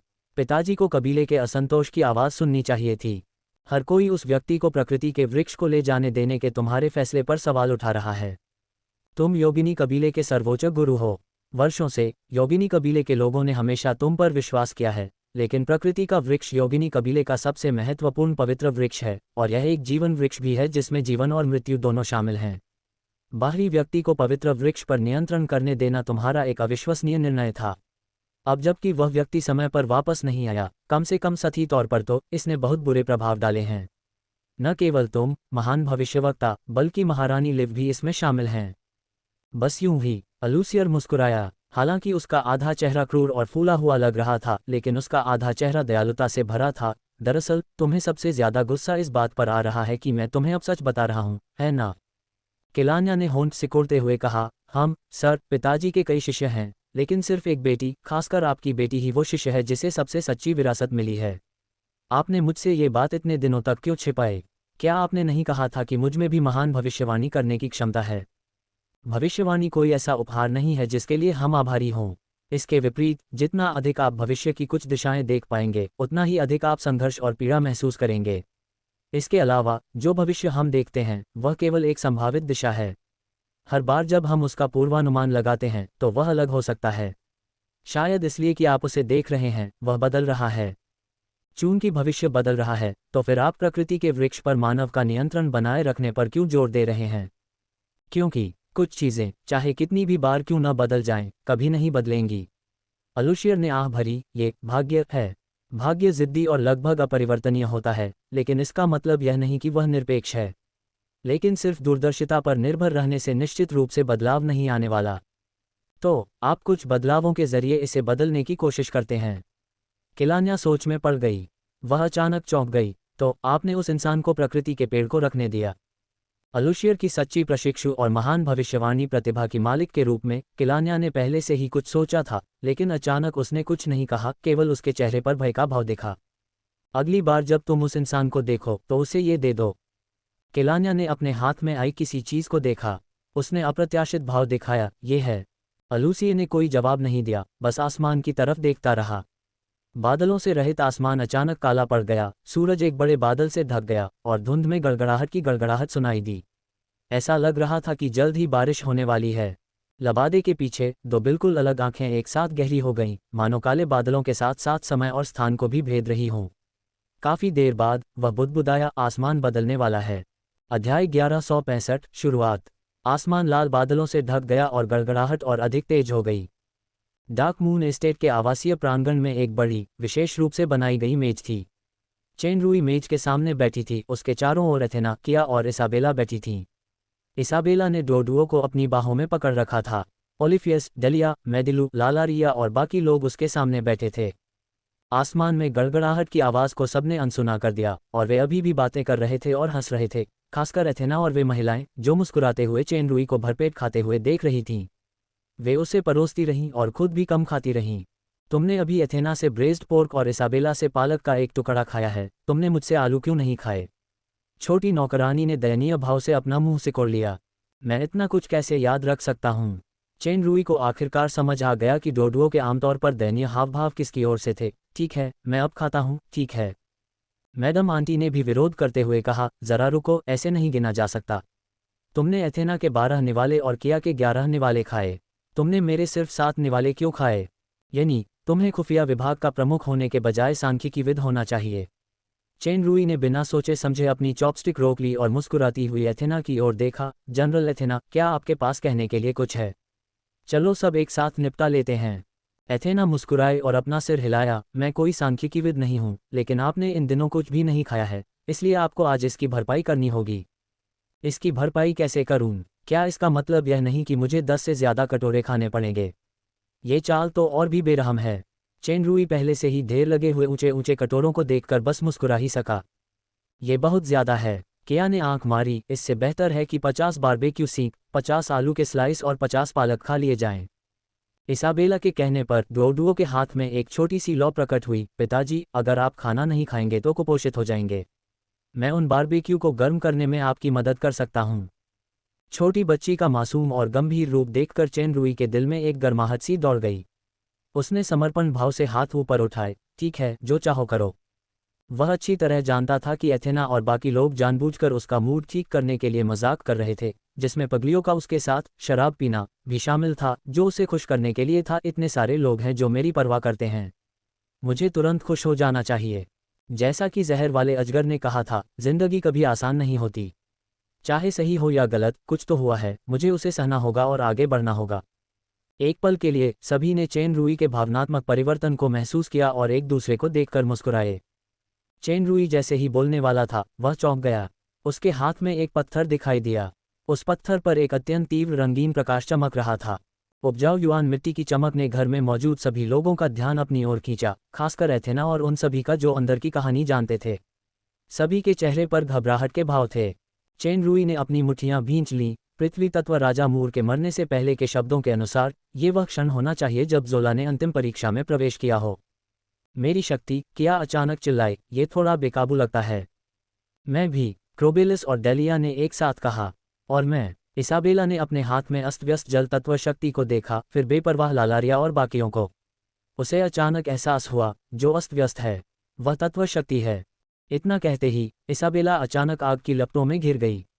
पता चला कि डोडुओ अचानक हुई इस हलचल से डर गई थी, और उसके हाथों में मौजूद छोटी छोटी लपटें बेकाबू होकर फूट पड़ीं। यही फीनिक्स की अग्नि उत्पत्ति थी और उसका सार अतुलनीय था। सौभाग्य से इसाबेला अर्धदेवता स्तर तक पहुंच चुकी थी और उसने समय रहते आग की लपटों को रोकने के लिए तुरंत प्रतिक्रिया दी। अन्यथा न केवल इसाबेला बल्कि उसके बगल में खड़ी किया और एथेना भी घायल हो जाती। आंटी यनी, मुझे माफ करना, डोडुओ चिल्लाया। कोई बात नहीं डोडुओ, रो मत, बस आराम करो और अपनी ताकत स्थिर करो। इसाबेला ने छोटी बच्ची को आंसू पोंछने में मदद की, एथेना की तरफ देखा और बोली, ओलिफियस, डोडुओ को पकड़ो और थोड़ी देर वहीं बैठो। एथेना अब गर्भवती थी, इसलिए उसे बिना किसी लापरवाही के संरक्षित किया जाना चाहिए। ठीक है बहन। मिस ब्लैक ड्रैगन तुरंत दौड़कर आए और डोडुओ को ले गई। मिस ब्लैक ड्रैगन एक काली ड्रैगन थी, जिसमें किसी भी तरह के तत्व के प्रति उच्च प्रतिरोधक क्षमता थी। इसके अलावा वहाँ लालारिया भी थी, जो एक काली ड्रैगन थी। अगर डोडुओ को कुछ हो भी जाता तो उसका दूसरों पर कोई असर नहीं होता। आकाश में गड़गड़ाहट और तेज होती जा रही थी। बीच बीच में बादलों को चीरती हुई बिजली चमक रही थी। बिजली का रंग लगातार बदल रहा था और तत्वशक्ति और भी अव्यवस्थित होती जा रही थी। धिक्कार है, पगलियों ने भौहें चढ़ाईं, तत्व इतने अव्यवस्थित कैसे हो सकते हैं? यहाँ तक कि अर्धदेव स्तर के लोग भी प्रभावित होते हैं। केवल अर्धदेवता ही नहीं, बल्कि छद्म देवता भी, और सब कुछ। द्वार की ओर से एक हल्की गहरी आवाज आई। ये तात्विक जगत का उतार चढ़ाव है जो पूरे मुख्य तल को प्रभावित कर रहा है। इस आवाज ने डोडुओ को तुरंत सतर्क भाव प्रकट करने पर मजबूर कर दिया। एकमात्र व्यक्ति जो बिना किसी आवाज़ के द्वार के जादू से गुजर सकता था और जिसने डोडुओ को ऐसा भाव प्रकट करने पर मजबूर किया, वह निश्चित रूप से पायथन था। तुम यहाँ हो, चेन रुई ने पायथन को सिर हिलाकर इशारा किया। खैर, अब बाहर अफरा तफरी मची हुई है और सभी तत्व शक्तियाँ नियंत्रण से बाहर होने लगी हैं। मुझे लगता है कि माइकल और बाकी लोगों को सबसे ज़्यादा सिरदर्द हो रहा है, क्योंकि प्रकाश तत्व भी इसमें शामिल है। लेकिन सृष्टि की पुस्तक के साथ ज़्यादा परेशानी नहीं होनी चाहिए, लेकिन उन 3 दबंग लोगों को थोड़ी तकलीफ ज़रूर होगी। पायथन का अनुमान सही निकला। इस समय पवित्र प्रकाश पर्वत पर अराजकता सामान्य नगरों की तुलना में कहीं अधिक थी। प्रकाश तत्व अनियंत्रित रूप से इधर उधर दौड़ रहे थे और कभी कभी तो वे पूरी तरह से विपरीत अंधकार तत्वों में भी परिवर्तित हो जाते थे। विश्वासियों की तीव्र दहशत का सामना करते हुए तीनों महादूत मिलकर केवल प्रकाश दिव्यता मंदिर में सृष्टि की पुस्तक को सक्रिय कर सकते थे ताकि श्वेत चट्टान में स्थित तत्व शक्तियों का बलपूर्वक दमन किया जा सके। अजगर की नज़र उपजाऊ युवान मिट्टी पर टिकी थी, जो और भी रंगीन होती जा रही थी। ये पृथ्वी तत्व का खजाना है, उपजाऊ युवान मिट्टी। इसकी शक्ति कुछ खास लगती है। इस बदलाव का क्या मतलब है? क्या इसका ज़ोला के गायब होने से कोई संबंध है? चेन रुई ने भौहें चढ़ाईं। क्या तुम्हें पहले से कुछ पता था? अबादोन और शैतान की घटना को सुझाने के बाद पाइथन पहली बार प्रकट हुई। वह खूनी साम्राज्य में स्वास्थ्य लाभ के लिए रुकी थी, इसलिए उसे नहीं पता था कि शीलांग पर्वत पर क्या हुआ था। फिर भी उसके हाव भाव देखकर लग रहा था कि उसे कुछ राज समझ आ गए हैं। पायथन ने उदासीनता से कहा, जैसा कि मैंने पिछली बार कहा था, मैं सिर्फ अनुमान लगा रहा था और अब आपको सच्चाई का कुछ हिस्सा पता चल ही जाना चाहिए। तो फिर आपका अनुमान क्या है? ये सिर्फ एक अनुमान है, सच नहीं। लोग हमेशा अनजान सच की तलाश में रहते हैं, लेकिन सच अक्सर क्रूर होता है। जब ये सामने आता है तो कई बार आप पाएंगे कि खोना पाने से कहीं ज़्यादा बड़ा होता है। पायथन ने अपना सिर हिलाया। दरअसल मैंने अभी देखा कि ज़ोला जब एबेडॉन की आत्मिक शक्ति को निगल गई तो वह तत्वयुक्त लग रही थी। साथ ही मैंने उसके 2 तात्विक हथियार भी देखे हैं। ये पदार्थ तात्विक दुनिया से अविभाज्य होना चाहिए। चेन रुई इस जवाब से संतुष्ट नहीं था। पिछले दृश्य को याद करते हुए उसने फिर पूछा, क्या शैतान ने भी इसका अंदाज़ा लगा लिया है? उसने विडंबनापूर्ण भाग्य क्यों कहा? पिछली बार भी पवित्र प्रकाश पर्वत पर यही हुआ था। माइकल ने भी यही कहा था जब उसने सुना था कि मैंने पृथ्वी तत्व राजा के तत्व हृदय की मरम्मत में मदद करने के लिए प्रेत बर्फ का झरना हासिल किया है। यहाँ एक बात समान है, यानी एक पक्ष मैं हूँ और दूसरा पक्ष तत्व जगत के लोगों से जुड़ा है। तो फिर मैं का तत्व जगत से क्या लेना देना? सच्चाई, तुम्हें इसे तत्वों की दुनिया में खोजना चाहिए। पायथन ने इस विषय को टाल दिया। बात बस इतनी है कि तत्वों की दुनिया एक बहुत ही खास अस्तित्व है। प्रशिक्षक सामान्य परिस्थितियों में तत्वों की दुनिया में प्रवेश नहीं कर सकते, चाहे वह छद्म देवता ही क्यों न हो। उपजाऊ युवान मिट्टी एक निश्चित समय पर मौलिक दुनिया का द्वार खोल सकती है। कोई आश्चर्य नहीं। पायथन ने उपजाऊ युवान मिट्टी से अपनी नज़र हटा ली। इसकी संरचना जीवन और आत्मा के सार को एक पुल के रूप में उपयोग करने के लिए होनी चाहिए ताकि शुद्धतम पृथ्वी तत्व शक्ति को मुक्त किया जा सके और पोर्टल खोला जा सके। यह आपके मित्र तत्व राजा से एक उपहार है ना? अंतिम उपहार। चेन रुई की नज़रें धुंधली हो गईं जब उसने पायथन को ये कहते सुना, जीवन और आत्मा के सार को एक सेतु के रूप में उपयोग करना। अगर मेरा अंदाज़ा सही है तो यह चीज़ सिर्फ एक ही व्यक्ति को टेलीपोर्ट कर सकती है। पाइथन आत्मिक शक्ति का भी माहिर था। उसने उपजाऊ युवान मिट्टी की आत्मा संरचना को समझ लिया। इसका मतलब है कि तुम तात्विक दुनिया में अकेले प्रवेश करोगे। चेन रुई ने अपनी भौहें उठाईं। लगता है आप मेरे जाने के लिए सहमत हैं। अगर मैं नहीं मानूंगा तो तुम भी जाओगे। चून की आपत्ति करना बेकार है, इसलिए बेहतर है कि आगे देखो और देखो कि तुम कितनी दूर तक जा सकते हो। पायथन थोड़ा मुस्कुराया, लेकिन इस यात्रा को हल्के में नहीं लिया जा सकता, क्योंकि जिन दुश्मनों का तुम सामना करोगे वे तुम्हारे अब तक के किसी भी प्रतिद्वंद्वी से ज़्यादा ताकतवर होंगे।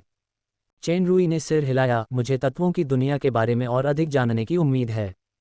मैं तत्वों की दुनिया के बारे में बहुत कम जानता हूँ, लेकिन मुझे पता है कि यह ग्रह तत्वों के अलावा सभी प्राणियों का प्रतिरोध करता है और आपकी शक्ति वहाँ निश्चित रूप से दब जाएगी। यदि आपका प्रतिद्वंद्वी एक मुख्य तत्व दूत है तो आपको अभूतपूर्व कठिन युद्धों का सामना करना पड़ेगा। यदि आपका सामना 2 या अधिक मुख्य तत्व दूतों से हो तो मेरी एक ही सलाह है, भाग जाओ। क्या मुख्य तत्व संदेशवाहक इतना शक्तिशाली है? पगलियों ने थोड़ा असंतुष्ट होकर पूछा, क्या ये चेन रुई या सुश्री पायथन से भी ज़्यादा शक्तिशाली है? आप सबसे शक्तिशाली व्यक्ति हैं जो शैतान और माइकल का मुकाबला कर सकते हैं। मुख्य तत्व संदेशवाहक तत्व देवी के बाद दूसरे स्थान पर है। चेन रुई की दुनिया में वेरोनिका के स्तर के लगभग बराबर। वे न केवल शक्तिशाली हैं, बल्कि उन्होंने अनगिनत वर्षों का अनुभव और ज्ञान भी संचित किया है। अपनी वर्तमान शक्ति के आधार पर मैं साधारण स्तरों पर भी निश्चित नहीं हूँ। तत्वों की दुनिया की तो बात ही छोड़ दीजिए। जब तक कि वह कोई देवता या विशेष योग्यता वाला व्यक्ति न हो, मुख्य तत्व संदेशवाहक तत्वों की दुनिया में लगभग अजेय है। पगलियो हॉर्नफेने लगा। इसाबेला ने बीच में ही टोकते हुए कहा, विशेष योग्यताएं जैसे तत्व देवी द्वारा मान्यता प्राप्त व्यक्ति। पायथन के उत्तर से सभी लोग तुरंत समझ गए और चुप हो गए। उपजाऊ युआन मिट्टी अचानक स्वचालित रूप से कांप उठी और रंगीन रोशनी धीरे धीरे विलीन हो गई। इस समय चेन रुई का पूरा ध्यान सुनहरी उपजाऊ युआन मिट्टी पर केंद्रित था। वह सुनहरी रोशनी और तेज हो गई और उपजाऊ युआन मिट्टी पर एक दरार दिखाई दी। अध्याय 1166 तात्विक दुनिया। उपजाऊ युआन मिट्टी पर दरारें तेजी से फैल गईं और यह एक धमाके के साथ पूरी तरह से टूट गई। टूटने के क्षण में सुनहरी रोशनी ने चेन रुई को ढक लिया। चेन रुई को मूर के शब्द याद आए और उसने बिना किसी हिचकिचाहट के उस सुनहरी रोशनी को अपने शरीर में समा जाने दिया। हालांकि उपजाऊ युआन मिट्टी बिखर गई थी, लेकिन वह पूरी तरह से गायब नहीं हुई। उन टुकड़ों ने तुरंत मिट्टी की एक बड़ी मात्रा को सोख लिया, जिससे हवा में एक दरवाज़ा बन गया। दूसरों की नज़र में ये दरवाज़ा पारदर्शी था और वहां सिर्फ एक चौखट थी। केवल चेन रुई ही दरवाजे के पीछे छिपी उस अनंत विशेष सांस को महसूस कर सकता था। ऐसा लग रहा था जैसे उसकी आत्मा को दरवाजे के पीछे के स्थान ने बुला लिया हो। ज्यादा सटीक तौर पर यह उसके शरीर में मौजूद उस सुनहरे प्रकाश को बुला रही थी, जो मूर द्वारा छोड़ी गई जीवन और आत्मिक शक्ति का आखिरी निशान था। हालांकि इस शक्ति का प्रभाव सीमित था। उसे जल्द से जल्द अंदर जाना होगा, वरना इसका असर खत्म हो जाएगा। चेन रुई, एथेना की आवाज़ उसके पीछे से सुनाई दी। जैसे ही चेन रुई ने अपना सिर घुमाया, उसने एथेना की नज़र देखी। हजारों शब्द एक साधारण चिंता में समाये हुए थे। ज़ोला के साथ सुरक्षित वापस आ जाओ। एथेना ने धीरे से उसके पेट को छुआ और आसपास के लोगों की ओर देखा। हम तुम्हारा इंतजार करेंगे। हाँ, चेन रुई ने सिर हिलाया। जैसे ही वह दरवाजे में उड़कर गया, उसके शरीर पर सुनहरी रोशनी चमक उठी। उसका शरीर भी धुंधला हो गया और वह जल्द ही गायब हो गया। चेन रुई के प्रवेश करने के बाद दरवाज़ा तेजी से टूटने लगा।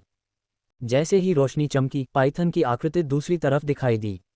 पता चला कि वह तेज रफ्तार से दरवाजे से पहले ही गुजर चुकी थी, लेकिन बदकिस्मती से वह बस गुजर गई और अंदर नहीं आ सकी।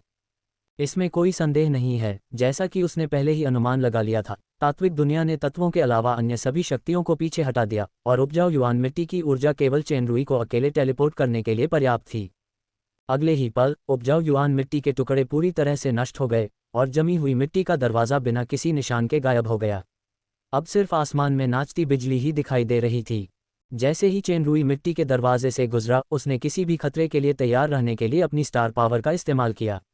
हालांकि उसे हैरानी हुई कि उसे कोई विकर्षण महसूस नहीं हुआ, बल्कि उसे ऐसा लगा जैसे वह पानी में उतरी मछली की तरह सबसे आरामदायक माहौल में लौट आया हो। वह दरवाज़ा गायब हो गया था। उसके सामने एक बिल्कुल नई दुनिया थी। आकाश में बादल तरह तरह की भव्य और चकाचौंध भरी रोशनी से चमक रहे थे, लगातार बदल रहे थे। उसके पैरों तले जमीन नहीं थी, बस हवा में तैरते द्वीप थे। ये भौगोलिक स्थिति कुछ भयानक तैरती भूमि जैसी थी, लेकिन इस तरह का द्वीप पूरी तरह मिट्टी या पत्थर का नहीं था। उदाहरण के लिए, सबसे नज़दीकी द्वीप शुद्ध आइसलैंड था। आसमान हवा के तेज झरनों से भरा हुआ था, जिससे हल्की सी एक शक्तिशाली शक्ति का आभास हो रहा था। दूर दूर तक तूफानों के झुंड दिखाई दे रहे थे, उनमें बिजली चमक रही थी। चेन रुई जैसा जादूगर भी इस दुनिया में मौजूद तत्वों की अतुलनीय ऊर्जा को महसूस कर सकता था। सभी प्रकार के तत्व, यहाँ तक कि असंगत तत्व भी, एक सुसंगत समग्रता में व्यवस्थित रूप से संयोजित थे। तत्व जगत, मूर, लैम्बोस्ट, सेथटाइन और अन्य का गृहनगर। ज़ोला, मैं आ रहा हूँ, चेन रुई ने मन ही मन कहा और आगे की ओर उड़ गया। इस समय चेन रुई को कुछ ऐसा पता चला जिसने उसे चौंका दिया। उसके पैरों के नीचे ब्रीज शैडो बूट्स ने अपना त्वरण प्रभाव खो दिया था। ब्रीज शैडो बूट्स में विंड एस्केप का गुण था, जो पहने रहने पर गति को काफ़ी बढ़ा सकता था, लेकिन अब चेन रुई को लगा कि विंड एस्केप का गुण गायब हो गया है। उसने गति को तिगुना करने के लिए ब्रीज शैडो बूट्स के स्पार्कल कौशल को सक्रिय करने की कोशिश की। इसमें कोई शक नहीं कि कोई प्रतिक्रिया नहीं हुई। चेन रुई ने भौहें चढ़ाईं। उसके चेहरे पर ईश्वर भक्षी मुखौटा प्रकट हुआ, लेकिन वह राक्षसी मक्खियों का रूपांतरण या भक्षण भी सक्रिय नहीं कर सका।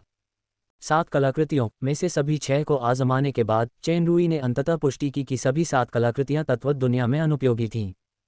चेन रुई बेहद हैरान था। ईश्वर भक्षी मुखौटे से लेकर ये कलाकृतियां उसके साथ कई लड़ाइयों में रही थीं, चाहे बड़ी हो या छोटी। उन्होंने कई बार अहम भूमिका निभाई और एक से ज़्यादा बार उसकी जान भी बचाई। फिर भी इस दुनिया में उनका इस्तेमाल नहीं किया जा सकता था। चेन रुई ने जल्दी से अपना संयम संभाला। हालांकि 7 कलाकृतियां काफ़ी मदद कर सकती थीं, लेकिन आखिरकार वे बाहरी वस्तुएं थीं और उन पर पूरी तरह भरोसा नहीं किया जा सकता था।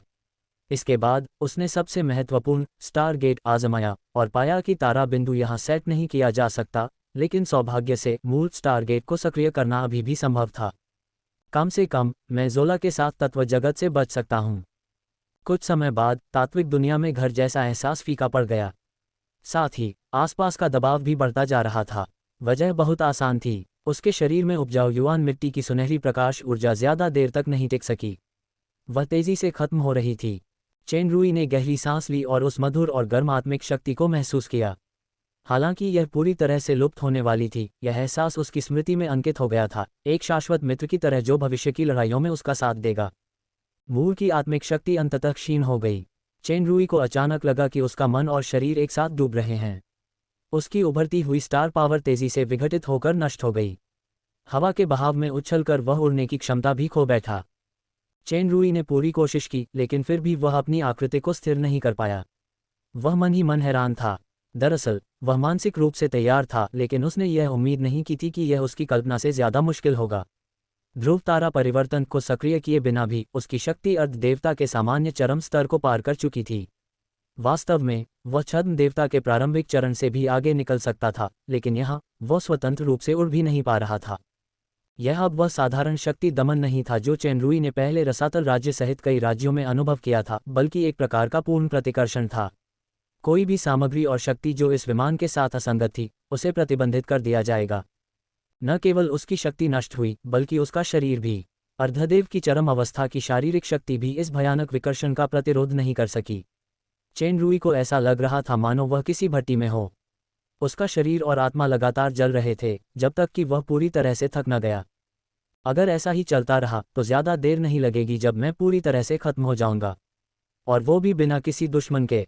जब चेन रुई ध्रुव तारा परिवर्तन को सक्रिय करने ही वाला था, तो सुपर सिस्टम ने समय रहते एक चेतावनी ध्वनि भेजी। अज्ञात विधि ऊर्जा का निरंतर क्षरण पाया गया है।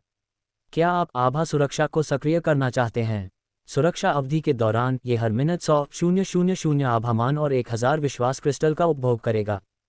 सक्रिय करो। चेन रुई ने तुरंत इसे सक्रिय करने की पुष्टि की।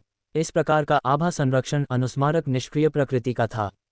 ये स्वतः ही संकेत दे देना चाहिए था जब उसे किसी विशेष प्रकृति द्वारा गंभीर रूप से खतरा हो। ये तब हुआ जब वह उस समय इस्योरुल की सच्ची ज्वाला की बेड़ियों में कैद था। आभा संरक्षण की खपत आश्चर्यजनक थी। 1 मिनट में 100,000 आभा और 1000 विश्वास क्रिस्टल खर्च होते थे। फिर 1 घंटे में 60 लाख आभा और 60,000 विश्वास क्रिस्टल खर्च होते थे। लेकिन आज सुपर सिस्टम में आभा और विश्वास क्रिस्टल के विशाल भंडार के लिए यह कोई समस्या नहीं थी। आभा संरक्षण को सक्रिय करने के बाद आत्मा में दमन की भावना अभी भी बनी हुई थी, लेकिन लगातार एचपी खोने की स्थिति अंततः गायब हो गई। वह अंततः शक्ति को स्वतंत्र रूप से नियंत्रित कर सकता था, लेकिन शक्ति की खपत स्पष्ट रूप से सामान्य से बहुत अधिक थी। अब जबकि सबसे बुनियादी समस्या हल हो चुकी थी, चेन रुई को अब ध्रुव तारा परिवर्तन को सक्रिय करने की जरूरत नहीं थी। 6 सितारा वृद्धि और विश्वास के अपने वर्तमान बोध स्तर के साथ ध्रुव तारा परिवर्तन कोई प्रतिबंध या दुष्प्रभाव नहीं लाएगा, इसलिए इसे बार बार सक्रिय भी किया जा सकता था। फिर भी ध्रुव तारा परिवर्तन आखिरकार एक अत्यधिक शक्ति खपत करने वाला युद्ध रूप था। उसका अभी तक किसी असली दुश्मन से सामना नहीं हुआ था, खासकर ऐसे माहौल में जहां शक्ति की खपत दोगुनी हो गई थी। चेन रुई ने अपनी स्थिति को समायोजित करने के बाद वह आगे की ओर उड़ गया। कुछ ही मिनटों की उड़ान के बाद चेन रुई की आकृति अचानक रुक गई। उसने एक विशाल सांप जैसा पारदर्शी जीव हवा में प्रकट होते हुए अपनी ओर दौड़ता हुआ देखा। उसके पीछे अनगिनत छटपटाती आकृतियां थीं। जाति, मौलिक प्राणी पवन, व्यापक शक्ति मूल्यांकन SS, शारीरिक बनावट SS, शक्ति SS, आत्मा SS, गति SS, विश्लेषण पवन, विशेषता बिजली, प्रतिभा, जोखिम स्तर कम। चेन रुई की मौजूदा ताकत के सामने राज्य का स्तर उतना मजबूत नहीं माना जा रहा था, लेकिन उसे हैरानी इस बात की थी कि ये तात्विक जीव इतने अचानक प्रकट हो गए।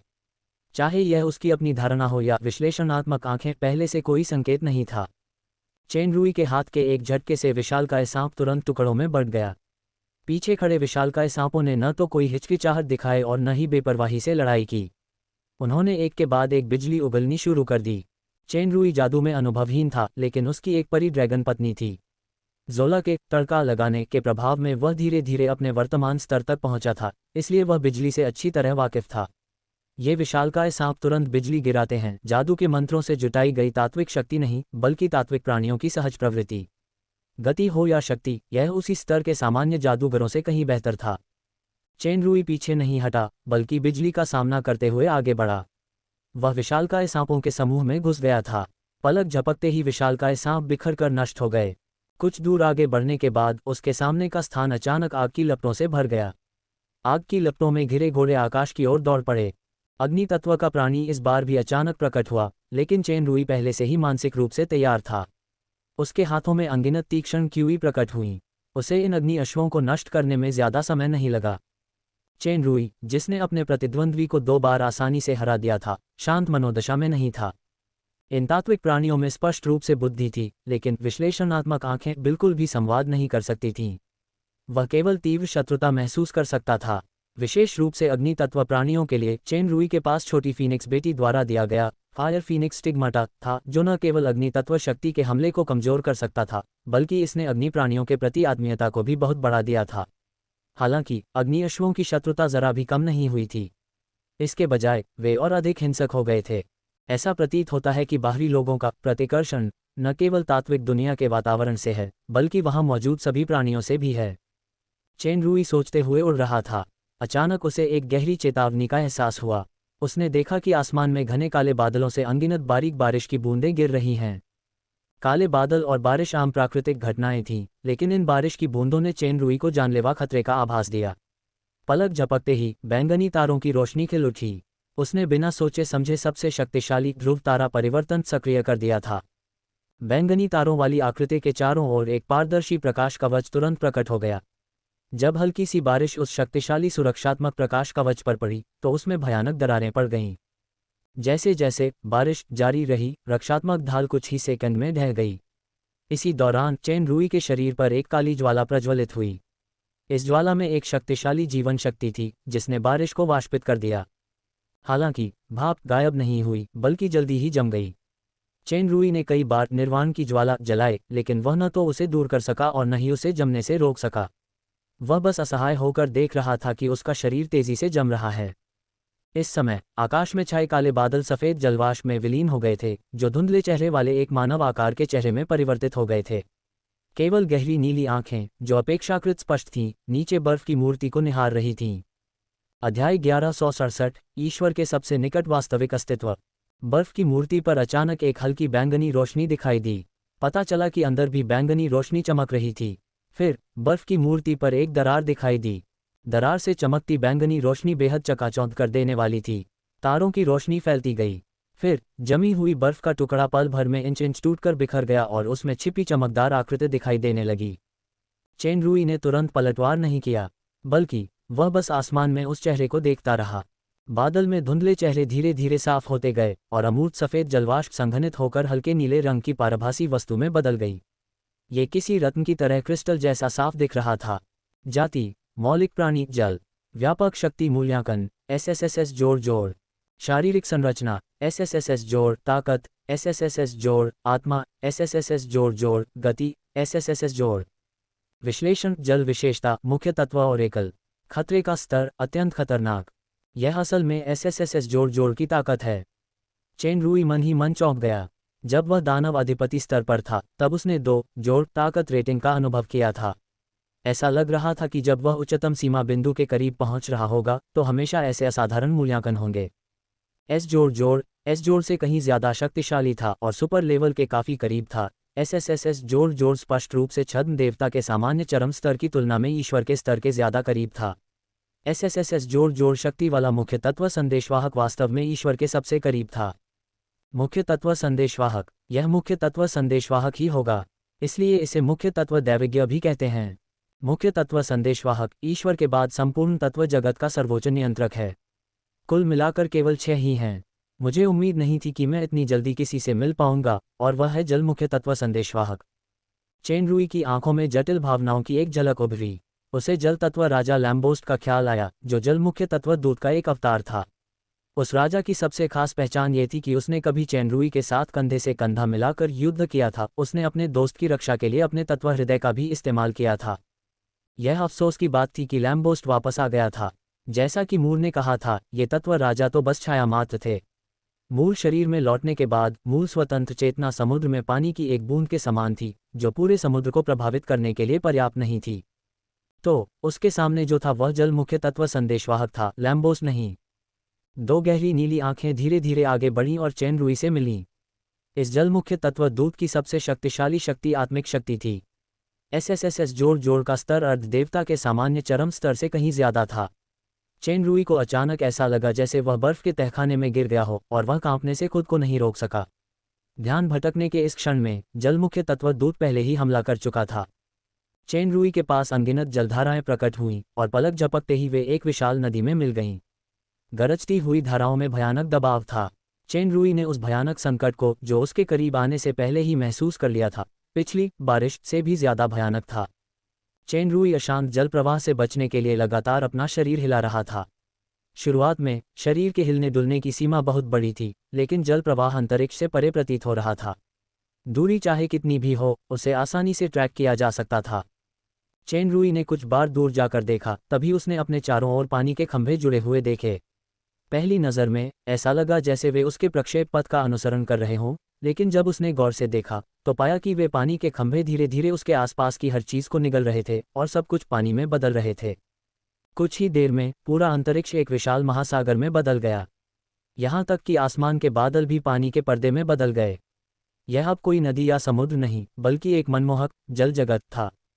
जल जगत में एक विशाल शक्ति थी जो मृदु प्रतीत होती थी, किंतु अनंत एवं व्यापक थी।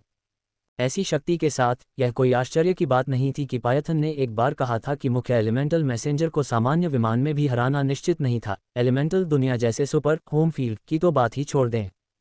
पानी की दुनिया के प्रकट होने के बाद चारों ओर उड़ता पानी एक घातक हथियार बन गया। चेन रुई बस थोड़ी देर के लिए ही चकमा दे पाया था और उसके शरीर पर लगे तारों वाले कवच में पहले ही कई दरारें दिखाई देने लगी थीं। चेन रुई जानता था कि वह इस तरह निष्क्रिय नहीं रह सकता।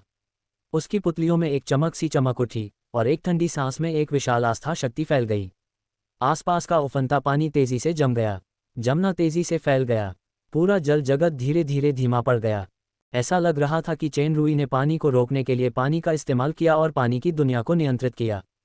दरअसल ये जल तत्व की शक्ति नहीं, बल्कि विनाश के माध्यम से प्राप्त शीतकालीन क्षेत्र की उत्पत्ति थी। शीतकालीन क्षेत्र सुपर सिस्टम से, ब्रह्मांड आस्था शक्ति से उत्पन्न हुआ था। तात्विक जगत के लिए यह आस्था शक्ति भी एक बाहरी शक्ति थी, लेकिन यह बाहरी शक्ति इतनी शक्तिशाली थी कि इसे प्रतिकर्षण नियम से पूरी तरह से नष्ट नहीं किया जा सकता था। शीतकालीन क्षेत्र की ठंड जल मुख्य तत्व दूत के पैरों तक फैल गई थी, जिससे उसके पैर भी जम गए थे। जल मुख्य तत्व दूत ने न तो चकमा दिया और न ही ठंड को तोड़ने के लिए बल का प्रयोग किया। उसने बस विशेष विनाशकारी ठंड से जमे हुए पैरों को देखा और उसने हल्के से आश्चर्य व्यक्त किया। कितना पवित्र और विशाल विश्वास! जल मुख्य तत्व दूत आखिरकार बोला। ये तत्वों की भाषा थी, लेकिन चेन रुई इसे विश्लेषणात्मक आंखों से समझ सकता था। वह आवाज़ लैम्बोस्ट की आवाज़ से बिल्कुल मिलती जुलती थी। चेन रुई जानता था कि शीतकालीन क्षेत्र का दमन केवल अस्थायी था। जब उसने अपने पैर थपथपाए तो वह पहले ही जल प्रमुख तत्व दूत के सामने प्रकट हो चुका था। हिलने के कुछ ही समय के भीतर उसके दाहिने हाथ ने एक विशाल विनाशकारी शक्ति आग की तरह आक्रमण को संघनित कर दिया था। एक लाल रंग की रोशनी सीधे जल मुख्य तत्व संदेशवाहक पर पड़ी। प्रकाश की इस किरण में कोई आश्चर्यजनक गति नहीं थी और यह साधारण लग रही थी, लेकिन जल मुख्य तत्व संदेशवाहक की गहरी नीली आंखों में वो प्रकाश की किरण में समाहित निरंतर विनाश में एक दुनिया देख सकता था। सच्चा लाल विलुप्ति। इस प्रहार ट्रू रेड एक्सटिंक्शन में इन्वेड लाइक फायर की विनाशकारी शक्ति और विंटर टेरिटरी का बफ था। इसलिए विनाशकारी शक्ति बेहद भयानक थी। अगर ये तीन महादूत या शैतान और अन्य होते तो शायद वे सीधे इसका बचाव नहीं कर पाते। चेन रुई ने बिना किसी रोक टोक के इतना शक्तिशाली मारक प्रहार किया, क्योंकि एक बार जब उसने लैम्बोस्ट को उसका मौलिक हृदय पुनः प्राप्त करने में मदद करने के लिए फैंटम स्प्रिंग का उपयोग किया था, तब उसने कुछ कहा था। अगर भविष्य में किसी दिन हमें दुश्मन बनना पड़ा तो मैं दया नहीं दिखाऊंगा। मैं खुद इन हाथों से पुरानी दोस्ती की खातिर इसे खत्म कर दूंगा। जहां भी ट्रू रेड एक्सटिंक्शन का प्रकाश गुजरता था, पूरा अंतरिक्ष दो भागों में विभाजित हो जाता था। जमी हुई लहरें एक के बाद एक झुक जाती थीं। जल प्रधान तत्व दूत ने बस तेज रफ्तार से आती विनाश की लाल बत्ती को देखा और उसने जरा भी नहीं टाला। सच्चा लाल विलोपन बिना किसी आशंका के उसके शरीर में घुस गया। मणि जैसा शरीर चकनाचूर होकर अनगिनत कणों में बदल गया। चेन रुई ने भौहें चढ़ाईं। ये बहुत आसान है। एसएसएस जोड़ जोड़ के एक शक्तिशाली हथियार के रूप में मुख्य तत्व दूत का इस तरह विनाश तो नहीं होगा। जल मुख्य तत्व संदेशवाहक के विनाश के बाद पूरा जमा हुआ जल जगत तेजी से वाष्पित हो गया, लेकिन धुंध तेजी से पुनः संघनित होकर जल मुख्य तत्व संदेशवाहक के रूप में वापस आ गई। वह ऐसे अक्षुण्ण था मानो अभी कुछ हुआ ही ना हो। चेन रुई मन ही मन चकित था। हालांकि वह मानसिक रूप से तैयार था, उसने पहली बार किसी ऐसे प्रतिद्वंद्वी को देखा था जो इस तरह अपने शरीर से ट्रू रेड एक्सटिंक्शन का सीधा सामना कर सकता था। यह कोई सती टकराव नहीं था। ट्रू रेड एक्सटिंक्शन में विनाशकारी दुनिया मानो एक बड़ी दुनिया में प्रवेश कर गई हो। वह उसमें लगातार पिघल रही थी। अंत में विनाशकारी मूल में केवल सबसे सती शक्ति ही बची थी। जल मुख्य तत्व दूत ने आसानी से रूपांतरण की एक विधि का उपयोग करके उसे पूरी तरह से समाप्त कर दिया। सुपर लेवल शक्ति जितनी ज्यादा ऊपर जाती, छोटे लोगों के बीच का अंतर उतना ही ज्यादा होता। चेन रुई की बैंगनी ध्रुव तारा परिवर्तन की समझ काफी हद तक पहुंच चुकी थी और उसकी शक्ति अर्धदेवता के सामान्य शिखर स्तर को पार कर चुकी थी। अगर वह विभिन्न युद्ध शक्ति कारकों को मिला दे तो भले ही उसकी मूल शक्ति अभी जोड़ स्तर तक नहीं पहुंची हो, उसकी युद्ध शक्ति भी समान होनी चाहिए। बस यही था कि यह तत्वों की दुनिया थी और उसने 7 कलाकृतियों के कौशल खो दिए थे। उसके लिए मुख्य तत्व दूत को हराना वाकई बेहद मुश्किल था। ऑल स्टार गॉड्स व्यू सबसे शक्तिशाली मारक चाल थी और आखिरी तुरुप का पत्ता भी। नुकसान ये था कि इसमें बहुत ज्यादा शक्ति खर्च होती, खासकर यहाँ खपत दोगुनी थी। अगर वह जल मुख्य तत्व दूत को हरा भी देता या मार भी देता तो भी उसकी शक्ति लगभग समाप्त हो जाती। इसके अलावा एक से ज्यादा मुख्य तत्व दूत थे। सबसे महत्वपूर्ण बात यह है कि आज यहाँ आने का उसका असली उद्देश्य मुख्य तत्व दूत को चुनौती देना नहीं था, बल्कि जोला को छीनना था। जल मुख्य तत्व दूत ने हमला जारी नहीं रखा, बल्कि अपनी आंखों में छिपे मानसिक दबाव को दूर करते हुए उसने दूसरा वाक्य कहा, तुम्हें तत्व के शब्द समझ आने चाहिए। मैं तुम्हें एक मौका देता हूँ। अभी तत्व की दुनिया छोड़ दो, मैं चला जाऊंगा। चेन रुई ने सीधे जल मुख्य तत्व संदेशवाहक की आंखों में देखा और विश्लेषणात्मक आंखों की आत्मा संचार के साथ उत्तर दिया, लेकिन अकेले नहीं। मृत्यु को आमंत्रित करना। जल मुख्य तत्व संदेशवाहक की आवाज अधिक से अधिक भयानक होती गई। जोला कहाँ है? जल मुख्य तत्व दूत ने कोई उत्तर नहीं दिया। तुम्हारी कुछ इच्छाधारी सोच को लापरवाही ही कहा जा सकता है। मैं तुम्हें जल मूल अंश खोजने और जल तत्व हृदय को पुनर्स्थापित करने के लिए एक उपाय बताता हूँ। चूंकि तुम। उसके बोलने से पहले ही आसपास की सांसें अचानक बेकाबू हो गईं।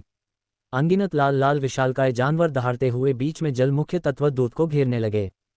अब जब बातचीत की कोई गुंजाइश नहीं बची थी तो उसने बिना किसी हिचकिचाहट के सबसे पहले झुलसा देने वाला ड्रैगन दहाड़ सक्रिय किया।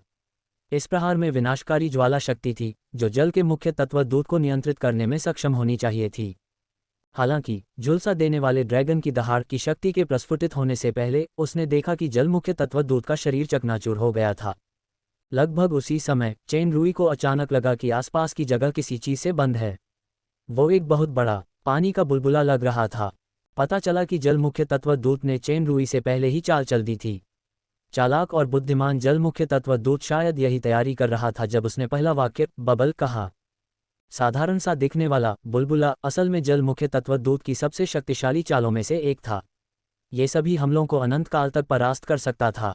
अगर दुश्मन हमला न भी करे तो भी बुलबुला धीरे धीरे सिकुड़ता जाता था जब तक कि कैद की गई वस्तु पूरी तरह से नष्ट न हो जाए। यह आक्रामक और रक्षात्मक दोनों था। इसमें लगभग कोई खामी नहीं थी। झुलसते ड्रैगन पूरी तरह से फट चुके थे। उस शक्ति के प्रभाव में वह नाजुक सा दिखने वाला बुलबुला बस जोर से मुड़ा, लेकिन टूटा नहीं। इसके विपरीत सभी झुलसते ड्रैगन वास्तव में वापस परावर्तित हो गए, जिसका मतलब था कि चेन रुई को इस अंतिम चाल की शक्ति का सामना करना पड़ा। अध्याय 1168 परिचित एहसास। चेन रुई और जल मुख्य तत्व संदेशवाहक दोनों ही सर्वोच्च महाशक्तियां थीं। युद्ध के कुछ निर्णायक मोड़ वास्तव में पल भर में ही घटित हो रहे थे। पलक झपकते ही बुलबुला लाल रंग से भर गया था और उभरी हुई शक्ति फिर से प्रतिबिंबित हो गई थी। इस तरह आगे पीछे होते हुए चेन रुई अब उस लाल रंग में दिखाई नहीं दे रहा था जो लुप्त होने वाला था। उसे नष्ट हो जाना चाहिए था और उसका अस्तित्व ही समाप्त हो जाना चाहिए था। जल मुख्य तत्व दूत को इस जीत की उम्मीद थी। जैसे ही वह जाने वाला था वह चौंक गया। बुलबुले में तारों की रोशनी का एक समूह चमक रहा था। इस तारों की रोशनी में पहले से कहीं ज्यादा शक्ति थी। पारदर्शी से ठोस में बदलती एक आकृति धीरे धीरे आगे बढ़ी। अभी अभी लगे प्रहार से उसे जरा भी नुकसान नहीं हुआ था। इसके विपरीत वह बुलबुला जिसमें सबसे अधिक जल तत्व था जल्दी ही पतला हो गया और अंततः तारों की रोशनी में गायब हो गया। जल मुख्य तत्व दूत की आंखों में पहली बार एक गरिमापूर्ण भाव प्रकट हुआ।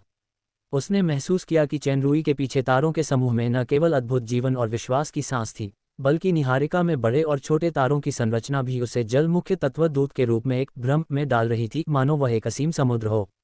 यह अथाह था। चेनरुई हवा में कदम दर कदम जल मुख्य तत्व दूत की ओर बढ़ता गया। उसके पीछे निहारिकाओं का समूह और भी असीम होता जा रहा था। ये ऑल स्टार गॉड्स व्यू के नक्षत्रों में से ठीक एक था, सुपर सिस्टम की सागर देवी हेलेन का नक्षत्र, आत्मा गीतों का सागर। पिछली बार डार्क फनेस में एबेडॉन का सामना करते समय डेथ कॉन्स्टेलेशन को सक्रिय करने के बाद से चेनरुई ने इसे फिर से लॉन्च करने से पहले सी ऑफ सोल सॉन्स कॉन्स्टेलेशन की शक्ति को अपनी स्टार पावर के साथ मिला दिया। पिछली बार की तुलना में यह ज्यादा परिष्कृत और संतुलित था। जैसे ही जल मुख्य तत्व दूत ने दोनों हाथों से एक घेरा बनाया, चेनरुई के बगल में अनगिनत महीन बर्फ के क्रिस्टलों से बना एक विशाल मकड़ी का जाला दिखाई दिया। चेनरुई ने उस पर कदम रखा। तारा कवच पर एक गहरी दरार पड़ गई और उसी समय एक रक्तिम प्रकाश निकला। इस समय आत्मा गीतों का सागर तारामंडल धीरे धीरे घूमने लगा और इस परिसंचरण से उत्पन्न लय धीरे धीरे पानी जैसे गायन में बदल गई। इस गायन के तहत मकड़ी का जाला सचमुच थोड़ा पिघल गया। जल्द ही यह एक जल पर्दा बन गया जिसे निहारिका ने सोख लिया। जल मुख्य तत्व संदेशवाहक ने अपने हाथों को लगातार हिलाया और विभिन्न प्रकार के जल तत्व के हमले भारी संख्या में हुए, लेकिन वे बिना किसी अपवाद के नेबुला द्वारा अवशोषित कर लिए गए। सभी नदियों से समुद्र तक वापस मूल की ओर बहती हुई। यही आत्मा गीतों के सागर का रहस्य था। आत्मा गीतों के सागर की गति और शक्ति ने अंततः जल मुख्य तत्व संदेशवाहक को प्रभावित किया।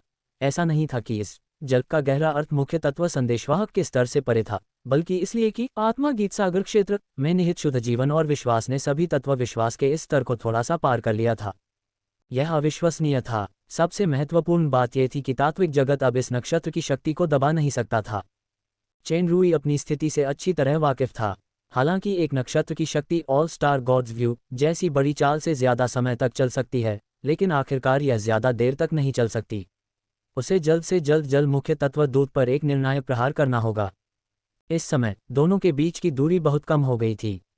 जब जल मुख्य तत्व दूत ने अचानक ऊपर देखा तो उसने चेनरुई की आकृति को अचानक आकाश में प्रकट होते देखा, जो जल मुख्य तत्व दूत को घेरे हुए थी। जल मुख्य तत्व संदेशवाहक को तुरंत एक खतरनाक शगुन का आभास हुआ। इससे पहले कि वह कुछ प्रतिक्रिया दे पाता, आत्मा गीतों के सागर तारामंडल की शक्ति से युक्त 3 प्रकाशपुंज निकलकर एक स्थान पर प्रतिच्छेद कर चुके थे। आसपास का स्थान अचानक विभाजित होकर एक विशेष त्रिकोणीय स्थान बना, जिसने जल मुख्य तत्व संदेशवाहक को अवरुद्ध कर दिया। आयाम विनाश। बिना किसी विलंब के पूरा स्थान फट पड़ा। विस्फोट से ठीक पहले बुलबुला फिर से प्रकट हुआ, लेकिन उसने जल मुख्य तत्व संदेशवाहक को अपने में लपेट लिया। हालांकि आत्मा गीतों के सागर तारामंडल की शक्ति से युक्त आयाम विनाश की शक्ति के प्रभाव में बुलबुला अब परावर्तन की शक्ति का प्रयोग नहीं कर पा रहा था। वह क्षण भर में ढह गया। पलक झपकते ही उसमें मौजूद जल मुख्य तत्व संदेशवाहक चकनाचूर करने की शक्ति द्वारा पूरी तरह से निगल लिया गया। जब आयाम विनाश से उत्पन्न शून्य धीरे धीरे कम हुआ तो चेनरुई की दृष्टि में जल मुख्य तत्व दूत की आकृति फिर से प्रकट हुई। वह अप्रत्याशित रूप से सुरक्षित था। जैसा कि डिलोस्रो के अवतार को हराने वाले व्यक्ति से उम्मीद की जा रही थी, ये प्रहार उस समय की अंतिम चाल से विकसित होना चाहिए था। रहस्य और गति दोनों की गुणवत्ता पहले से कहीं बेहतर है। वाटरमेन एलिमेंटल मैसेंजर ने प्रशंसा की। मूल शरीर होने के नाते उसने लैम्बोस्ट की चेतना को आत्मसात कर लिया था, इसलिए उसे स्वाभाविक रूप से पहले ऑल स्टार गॉड्स व्यू देखने का दृश्य याद आ गया। फिर भी लैम्बोस्ट को 3 साल पहले की याद थी। जल मुख्य तत्व दूत जैसे ज्ञानी और अनुभवी व्यक्ति ने भी कभी नहीं सोचा होगा कि केवल 3 वर्षों में चेनरुई की युद्ध शक्ति न केवल छद्म देवता के चरम स्तर तक पहुंच गई है, बल्कि उसकी चाल की शक्ति भी इतनी बढ़ गई है कि उसकी गिनती नहीं की जा सकती। अभी जो झटका लगा है वह ऑल स्टार गॉड्स व्यू का विकसित कदम नहीं था, बल्कि बस उसका एक छोटा सा हिस्सा था। ज़ोला कहाँ है? चेनरुई ने पहले जैसा ही सवाल पूछा। इस बार जल मुख्य तत्व संदेशवाहक एक पल के लिए चुप रहा, फिर उसने उत्तर दिया, भले ही आपको पता हो, ये बेकार है। ज़ोला तत्व जगत में 7वीं मुख्य तत्व संदेशवाहक बन गई है, जिसका अर्थ है कि वह तत्व देवी की इच्छा को पूरी तरह से स्वीकार करके संपूर्ण तत्व जगत की नेता बन जाएगी। ज़ोला के 7वें मुख्य तत्व संदेशवाहक बनने की खबर ने चेनरुई को आश्चर्यचकित कर दिया। पूरी तरह से स्वीकार करें? क्या ये तत्व देवी का वस्त्र है? हालांकि इस बार तुमने मुझे संयोग से हरा दिया, लेकिन ये सब रोकना असंभव है। जल मुख्य तत्व दूत ने कोई उत्तर नहीं दिया, बल्कि उसने उदासीनता से कहा, क्योंकि उसका शरीर पतला हो गया था। ये पता चला कि आयाम विनाश, जिसने आत्मा गीतों के सागर की स्टार शक्ति को अभी अभी सम्मिलित किया था, उसने जल मुख्य तत्व संदेशवाहक के शरीर को पूरी तरह से नष्ट कर दिया था। इस दुनिया में तत्व देवी के सर्वोच्च दैवज्ञ के रूप में मेरा वास्तव में विनाश नहीं होगा। हमें फिर से मिलने में ज्यादा समय नहीं लगेगा। जल मुख्य तत्व दूत की आवाज़ धीरे धीरे धीमी पड़ गई, लेकिन उसकी निगाहें तेज हो गईं। यह असफलता निश्चित रूप से मेरी लापरवाही के कारण है, लेकिन इसने आपकी ताकत भी दिखाई। आपको सचमुच कम नहीं आंका जा सकता। हम आपको और भाग्य नहीं देंगे जब तक कि आप अभी इस दुनिया से भाग न जाएं। जैसा कि मैंने कहा, मैं अकेला नहीं जाऊंगा, मैं अपनी औरत को अपने साथ ले जाऊंगा। चेन रुई ने बिना कोई कमजोरी दिखाए जल मुख्य तत्व दूत की नज़रों से नज़रें मिलाईं। तो शायद हमें मिलने का मौका ही न मिले, क्योंकि तुम उससे पहले ही मर जाओगे। चाहे जिद हो या जिद, यह एक बहुत बड़ा गलत फैसला है।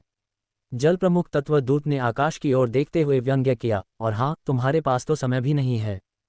समय कम है। अनजाने में चेन रुई ने जल मुख्य तत्व दूत की निगाहों का अनुसरण किया और रंग बिरंगे आकाश की ओर देखा। वह चौंक गया। क्या ये? जल्द ही आपके नए प्रतिद्वंद्वी होंगे। उस समय आपको न केवल एक मुख्य तत्व दूत का सामना करना पड़ेगा। ये वाक्य कहने के बाद जल मुख्य तत्व दूत का लुप्त होता शरीर पूरी तरह से टुकड़ों में बिखर गया और अनगिनत बुलबुलों में बिखर गया। अभी अभी जल के मुख्य तत्व दूत के साथ हुए भीषण युद्ध के दौरान उसे समझ आ गया था कि इस तत्व जगत में तत्व प्राणी वास्तव में मरते नहीं। वे बस तत्वों की सबसे बुनियादी इकाई में लौट जाते हैं या किसी और रूप में परिवर्तित हो जाते हैं। यही बात उन तत्व प्राणियों के लिए भी सच थी जिन्हें उसने पहले मारा था। जहां तक वेरोनिका जैसे मुख्य तत्व दूत की बात है, उसे सचमुच अमर होना चाहिए। जल मुख्य तत्व दूत केवल अस्थायी रूप से पराजित हुआ था। वह जल्द ही विश्वास शक्ति के प्रभाव में पुनः संघनित होकर अपनी शक्ति पुनः प्राप्त कर लेगा। और पिछली लड़ाई में चेन रुई को सामान्य से कहीं ज्यादा शक्ति खर्च करनी पड़ी थी। उसकी युद्ध शक्ति अनिवार्य रूप से कम हो जाएगी। ये लड़ाई मुख्य तत्व दूतों को उसकी ताकत का पुनर्मूल्यांकन करने पर मजबूर कर देगी।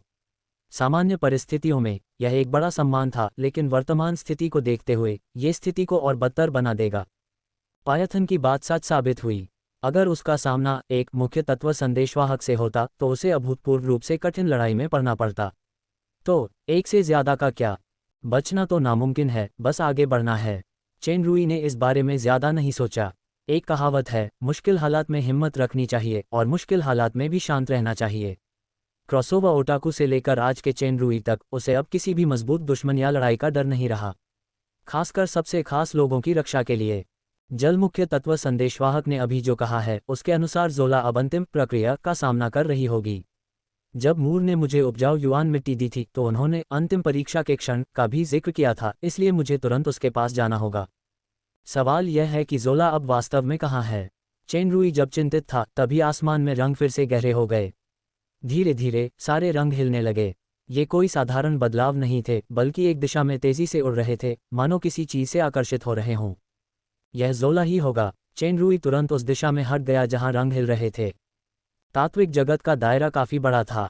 कुछ घंटे बीत चुके थे और चेन रुई को खुद याद नहीं था कि उसने कई बार बदलाव सक्रिय किया था, लेकिन वह अभी तक उस आकर्षण के स्रोत तक नहीं पहुंच पाया था। अब भी जब वह बैंगनी ध्रुव तारा परिवर्तन को काफी समय तक सक्रिय रख पाया था, तब भी उसे थकावट का एहसास हो रहा था। तेज गति से कुछ और बदलाव करने के बाद चेन रुई को आखिरकार एक हल्की सी खास सांस का एहसास हुआ। हालांकि यह सांस कमजोर थी, लेकिन इसमें एक प्राचीन एहसास झलक रहा था। अपने वर्तमान स्तर पर भी उसे लगा कि यह अवर्णनीय रूप से रहस्यमय और धड़क रही है। यह एहसास कुछ जाना पहचाना सा था, मानो उसने कहीं इसका सामना किया हो। चेन रुई का मन घूम गया और वह तुरंत पूरी गति से सांस की दिशा में चला गया। एहसास और भी साफ होता गया। प्राचीन, शाश्वत जीवन, अमरता।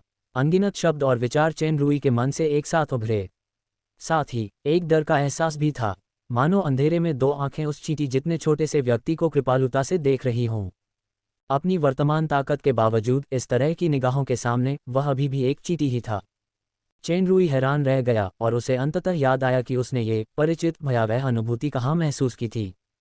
अराजकता क्षेत्र, अंतरिक्ष में तैरती हुई वे विशाल लाशें। अध्याय 1169 घेराबंदी। अराजकता क्षेत्र का अनुभव चेन रुई के मन में चल रही किसी फिल्म जैसा था। वे विशाल लाशें दरअसल छोटे ब्रह्मांड थे।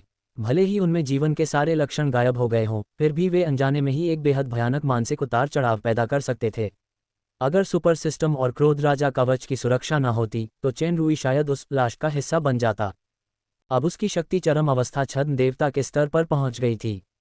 विभिन्न संदर्भों के कारण अराजकता क्षेत्र की लाश की शक्ति की तुलना उसके सामने की लहरों से करना असंभव था, लेकिन वह उस गति को, जिसने सब कुछ पर हावी कर दिया था, अधिक स्पष्ट रूप से महसूस कर सकता था। इस प्रकार की शक्ति छद्म ईश्वर की शक्ति से तुलनीय नहीं है। शायद यह ईश्वरीय शक्ति की पौराणिक शक्ति ईश्वरीय शक्ति तक पहुंच गई है। क्या ये तत्व देवी की शक्ति है? छद्म देवता की एक प्रमुख विशेषता छद्म देवत्व था। इसके आगे लगा छद्म शब्द वास्तविक ईश्वरत्व से अंतर को दर्शाता था। इस दृष्टिकोण से चेन रूई वास्तव में छद्म देवता नहीं थे, क्योंकि उनमें छद्म देवत्व नहीं था। वे तो बस महाशक्ति के ध्रुव तारा परिवर्तन द्वारा छद्म देवता की युद्ध शक्ति तक पहुंच गए थे। जैसे जैसे ध्रुव तारा परिवर्तन नीले से लाल और फिर वर्तमान बैंगनी रंग में बदलता गया, तीव्रता क्रमशः बढ़ती गई, समय सीमा बढ़ती गई और शक्ति प्रबल होती गई, लेकिन यह अभी भी देवत्व का मार्ग नहीं था। चेन रूई को नहीं पता था कि वह किस स्तर तक विकसित होगा, लेकिन उसे अपने वर्तमान स्वरूप और सांस के बीच के विशाल अंतर का पूरा एहसास था। यह एसएसएस जोड़ और एसएसएस जोड़ के बीच का अंतर तो नहीं था, लेकिन यह जमीन आसमान का अंतर था। जब तक उसके पास मौजूदा 6 स्टार वृद्धि से अधिक शक्ति नहीं होगी, तब तक इस पूर्ण शक्ति का सामना करने की कोई संभावना नहीं थी। हालांकि चाहे ये शक्ति कितनी भी प्रबल क्यों न हो, जोला के वहां होने के कारण चेन रूई पीछे नहीं हटेगा। ये शक्ति जितनी प्रबल होती, जोला की स्थिति उतनी ही बदतर होती। वह उसे अकेले इसका सामना नहीं करने दे सकता था।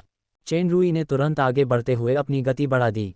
उसके सामने सांसें तेज होती गईं और रंगीन रोशनी की आकर्षण गति भी तेजी से बढ़ती गई। चेन रूई को अचानक लगा कि कुछ गड़बड़ है, क्योंकि वह कई बार हिल चुका था, लेकिन वह बस अपनी जगह पर घूम रहा था, मानो कोई बल उसे रोक रहा हो। चेन रूई रुकी और चुपके से स्टार पावर इकट्ठा की। शक्ति से भरी आवाज दूर तक फैल गई, पवन मुख्य तत्वदूत। अंतरिक्ष में एक लगभग पूरी तरह पारदर्शी आकृति दिखाई दी। शुरू में रंगहीन शरीर धीरे धीरे हल्के हरे रंग में बदल गया।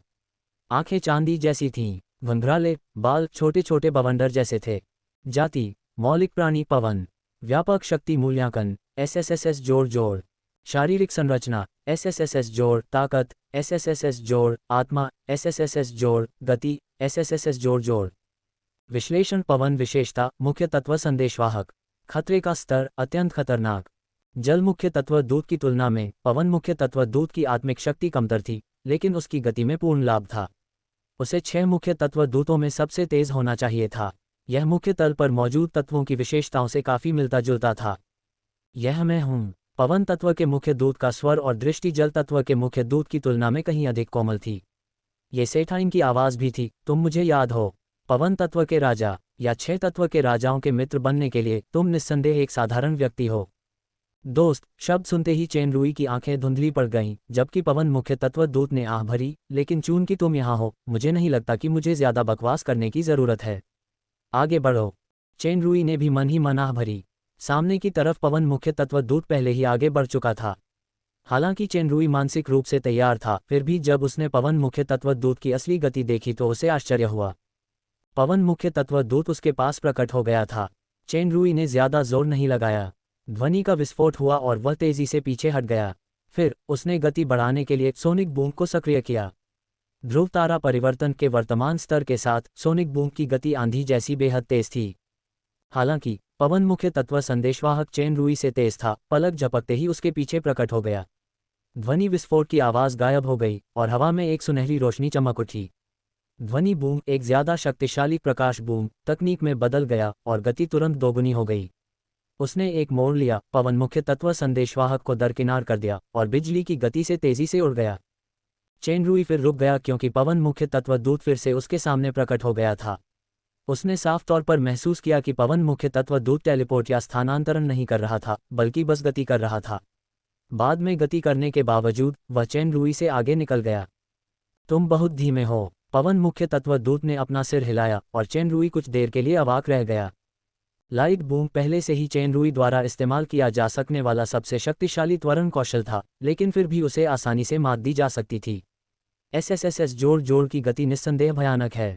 अगर ब्रीज शैडो बूट्स का अभी भी इस्तेमाल किया जा सकता है तो मैं उससे लड़ सकता हूं, लेकिन दुर्भाग्य से 7 कलाकृतियों का इस्तेमाल नहीं किया जा सकता।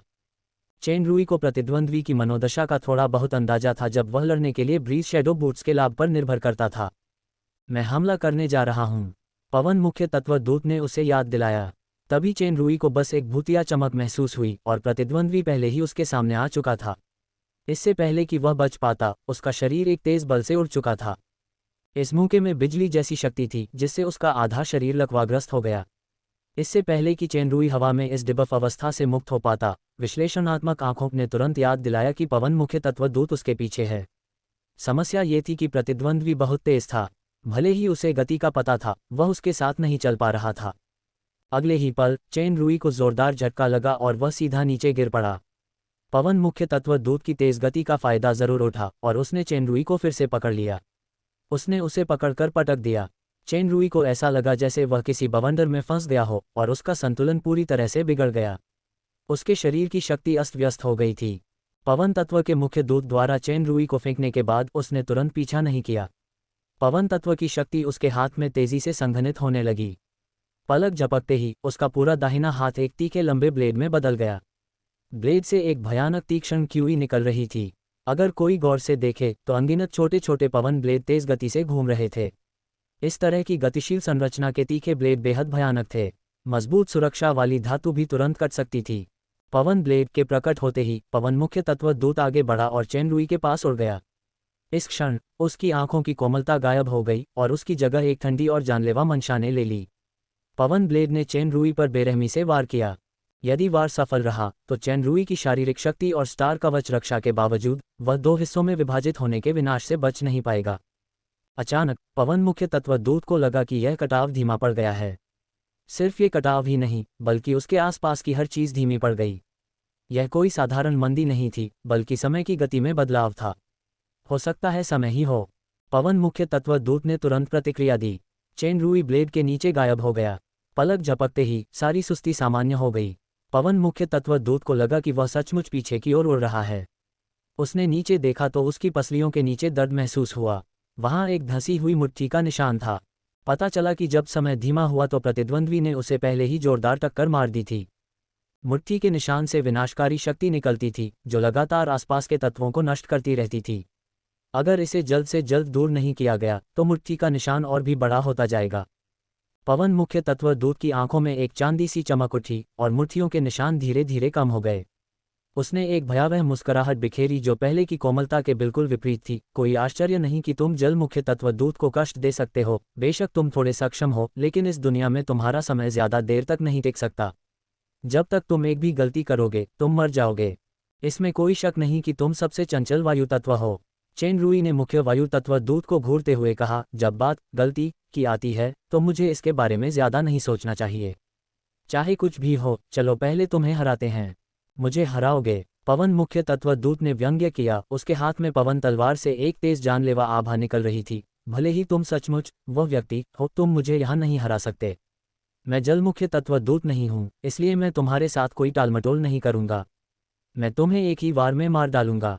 जैसे ही शब्द पूरे हुए पवन मुख्य तत्व दूत चेनरुई के सामने प्रकट हुआ और उसने तीव्र बिजली की तरह वार किया। कोई अतिरिक्त चाल या आगे की चाल नहीं थी, बस एक शब्द था, तेज। ये पूर्ण गति थी, अजेय गति। यदि प्रतिद्वंद्वी के पास समय भी हो तो भी वह समय पर इसे सक्रिय करने में सक्षम नहीं हो सकेगा। अचानक पवन मुख्य तत्व दूत को लगा कि ब्लेड वास्तव में गिर नहीं सकता, इसलिए नहीं कि प्रतिद्वंद्वी उससे तेज था। इसके विपरीत चेनरुई हिला नहीं और वहीं खड़ा रहा। हालांकि उसके पीछे निहारिकाओं का एक समूह धुंधला सा दिखाई दिया। इस समय पवन मुख्य तत्व दूत को लगा कि उसके सामने जो है वह शत्रु नहीं बल्कि असीम आकाश है। बिजली चाहे कितनी भी प्रचंड और प्रचंड क्यों न हो, वह आकाश को पार नहीं कर पाएगी। लालारिया सभी स्टार देवताओं का दृश्य की आकाश देवी, आकाश तारामंडल।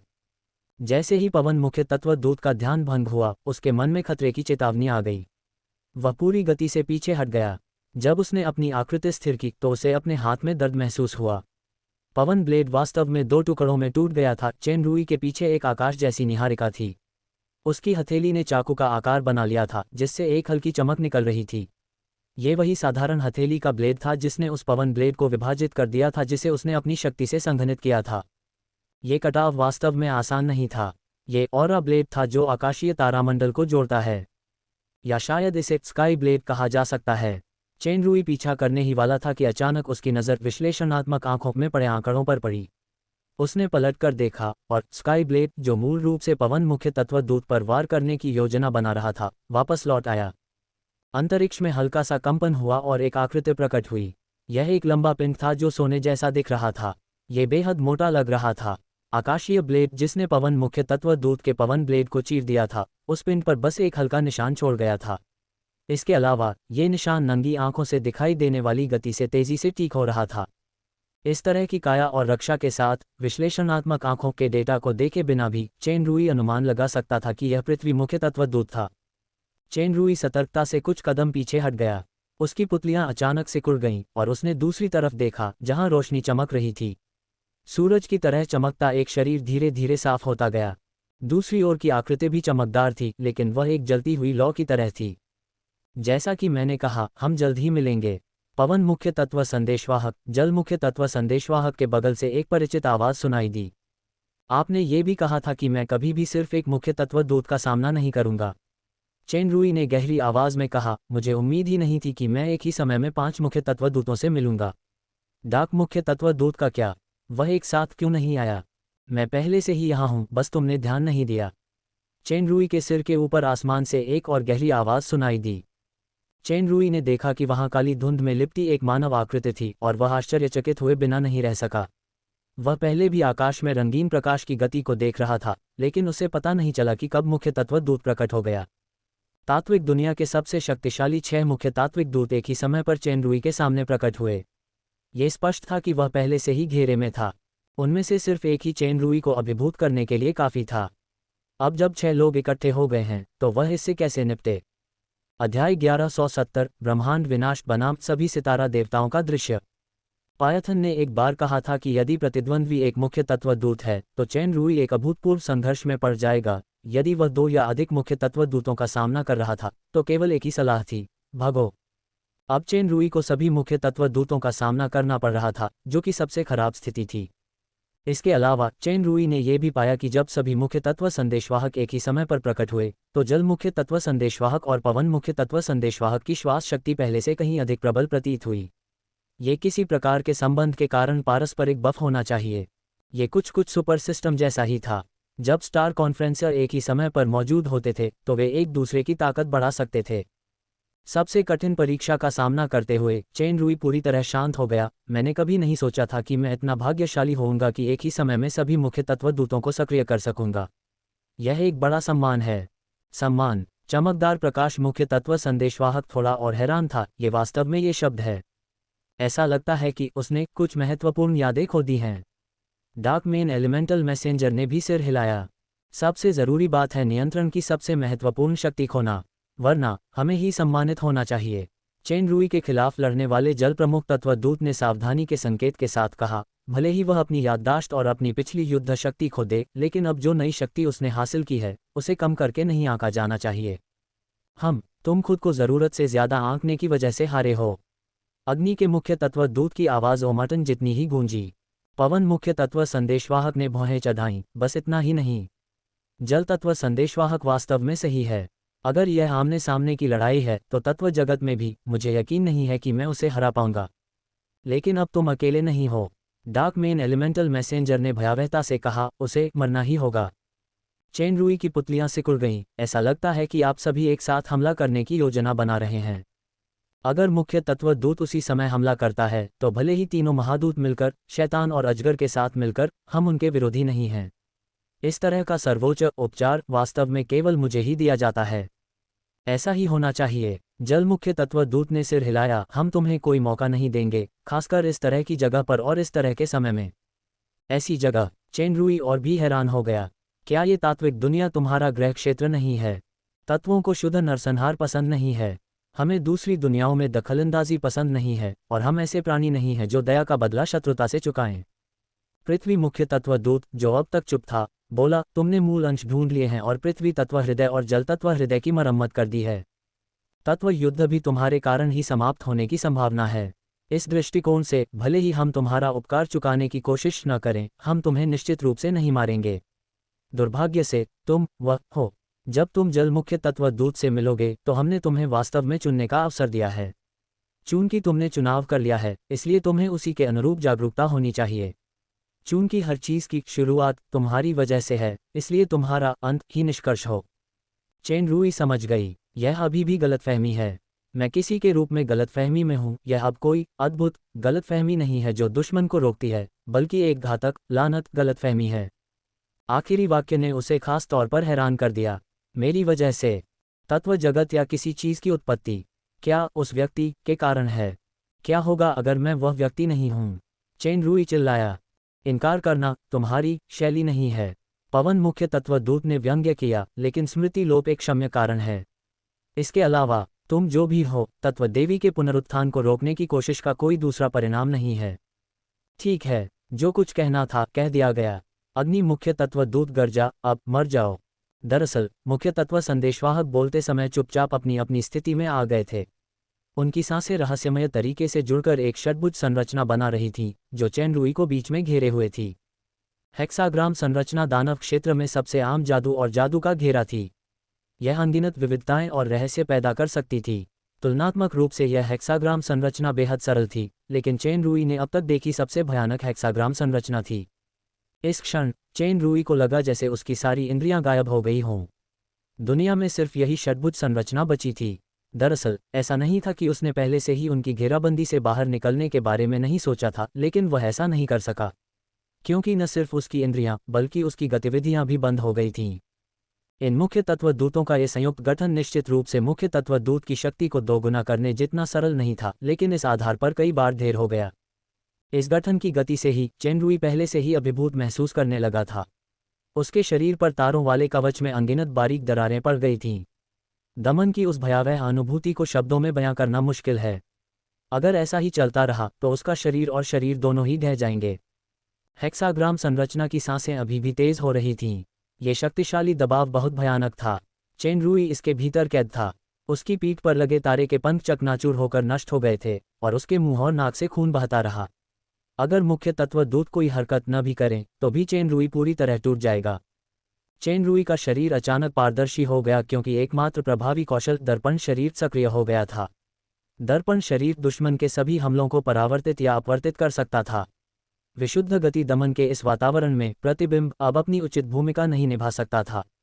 इसका एकमात्र कार्य चेन रूई के भयानक दमन को कम करना था।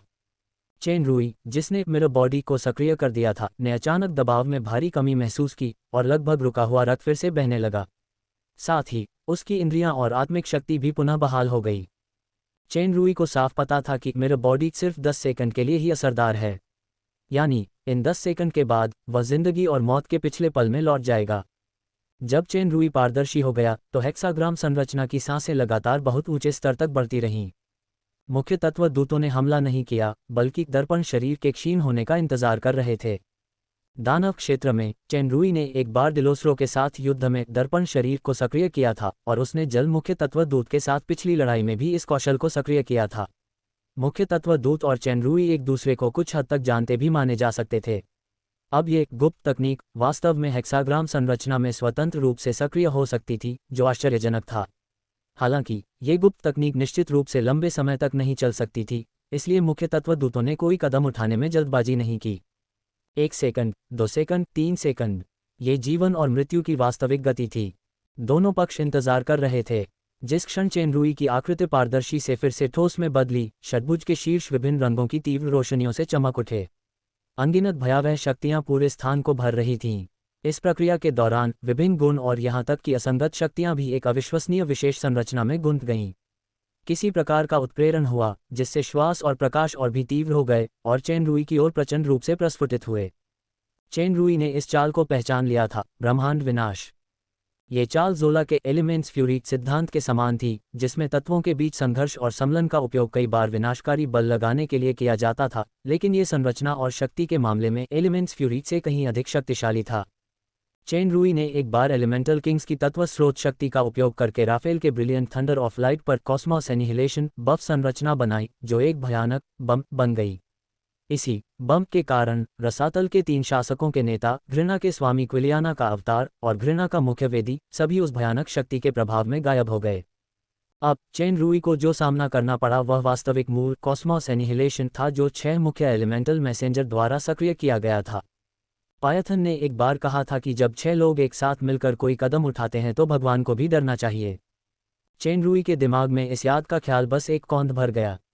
अब जिंदगी और मौत के इस नाजुक मोड़ पर उसके पास और कुछ सोचने का वक्त नहीं था और उसके पास जाने के लिए कोई जगह भी नहीं थी। बस एक ही काम था जो वह कर सकता था, वह था सबसे बड़ा तुरुप का पत्ता चलाना।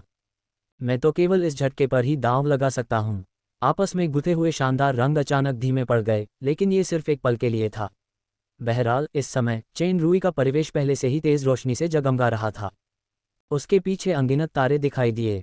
यह एक असीम आकाशगंगा थी जो अतुलनीय चमक से बह रही थी। सबसे ज्यादा आकर्षक थे आकाशगंगा के दर्जनों चमकते तारामंडल। हर एक तारामंडल अद्वितीय था और जीवन और आस्था की असीम सांसें बिखेर रहा था। ये तारामंडल आकाशगंगा में एक शक्तिशाली इकाई के रूप में संगठित थे। ब्रह्मांड विनाश की चमक भी उस गति को छिपा नहीं सकी। चेन रूई का शरीर आग की लपटों में लिपटा हुआ था। उसका शरीर पारदर्शी हो गया था। उसके चेहरे की बनावट, कवच वगैरह गायब हो गए थे। अंदर सिर्फ अनगिनत तारों के धब्बे दिखाई दे रहे थे, मानो वह एक तारे में बदल गया हो। All star gods view. इसके अलावा यह अब तक का सबसे शक्तिशाली ऑल स्टार गॉड्स व्यू था जिसे चेन रूई ने अपनी जीवन शक्ति को जलाकर लॉन्च किया था। 6 मुख्य तत्व दूतों को एक साथ विशाल और असीम तारा शक्ति का एहसास हुआ तो वे दंग रह गए। कुछ ही देर में बाहर से अंदर की ओर फूटती कॉस्मोस एनिहिलेशन की शक्ति अंदर से बाहर की ओर फूटते हुए ऑल स्टार गॉड्स व्यू से जुड़ गई। कोई विस्फोट की आवाज नहीं थी, केवल प्रकाश ही दिखाई दे रहा था। रोशनी अतुलनीय रूप से चकाचौंध कर देने वाली थी। अब ये पहचानना मुश्किल था कि यह तारों की रोशनी है या रंगीन रोशनी, बस अतुलनीय चमक और चकाचौंध ही रह गई थी। कोई हिंसक झटका भी नहीं लगा। हालांकि मौलिक जीव और द्वीप, हजारों किलोमीटर के दायरे में सब कुछ एक पल में शून्य में बदल गया। एक लंबे समय के बाद अंततः प्रकाश लुप्त हो गया। चारों ओर नष्ट हुई सभी चीजों की तुलना में विनाश केंद्र में मौजूद आकृति अभी भी जीवित बची हुई थी। इसे बच गया इसलिए कहा गया क्योंकि कवच टूट गया था और पूरा शरीर खून से लथपथ था। सबसे दुखद बात यह थी कि कंधे के नीचे बायां हाथ गायब हो गया था। चेन रूई जोर जोर से हाँफ रहा था।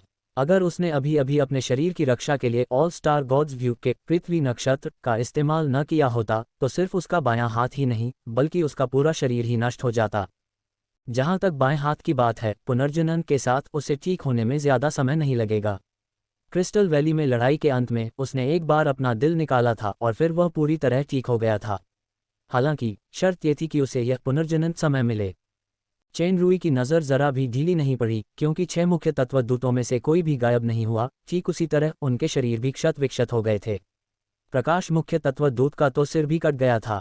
वह वास्तव में हमारे द्वारा संयुक्त रूप से किए गए कॉस्मोस एनिहिलेशन का प्रतिरोध करने में सक्षम था और उसने हमें इस स्तर का नुकसान भी पहुंचाया। सबसे पहले आवाज़ करने वाला वास्तव में लाइट मेन एलिमेंटल मैसेंजर था। उसका शरीर तेजी से चमकने लगा क्योंकि उसका खोया हुआ सिर वास्तव में पुनः संघनित हो गया था। ये पलक झपकते ही स्पष्ट रूप से बन गया था, जबकि अन्य 5 मेन एलिमेंटल मैसेंजर भी तेजी से ठीक हो रहे थे, जैसा कि उस व्यक्ति से उम्मीद थी। दुर्भाग्यवश यह एलिमेंटल वर्ल्ड है। तुम्हारी ताकत काफ़ी कम हो गई है। इस बीच हमारे लिए तो लड़ाई अभी शुरू ही हुई है। चेन रूई के कानों में एक के बाद एक मुख्य तत्व दूतों की आवाज़ें गूंजने लगीं। उसका दिल अचानक बैठ गया। टीएल, कोई सहयोगी नहीं, कोई अधिक शक्तिशाली कदम नहीं, उनका अगला कदम क्या होगा?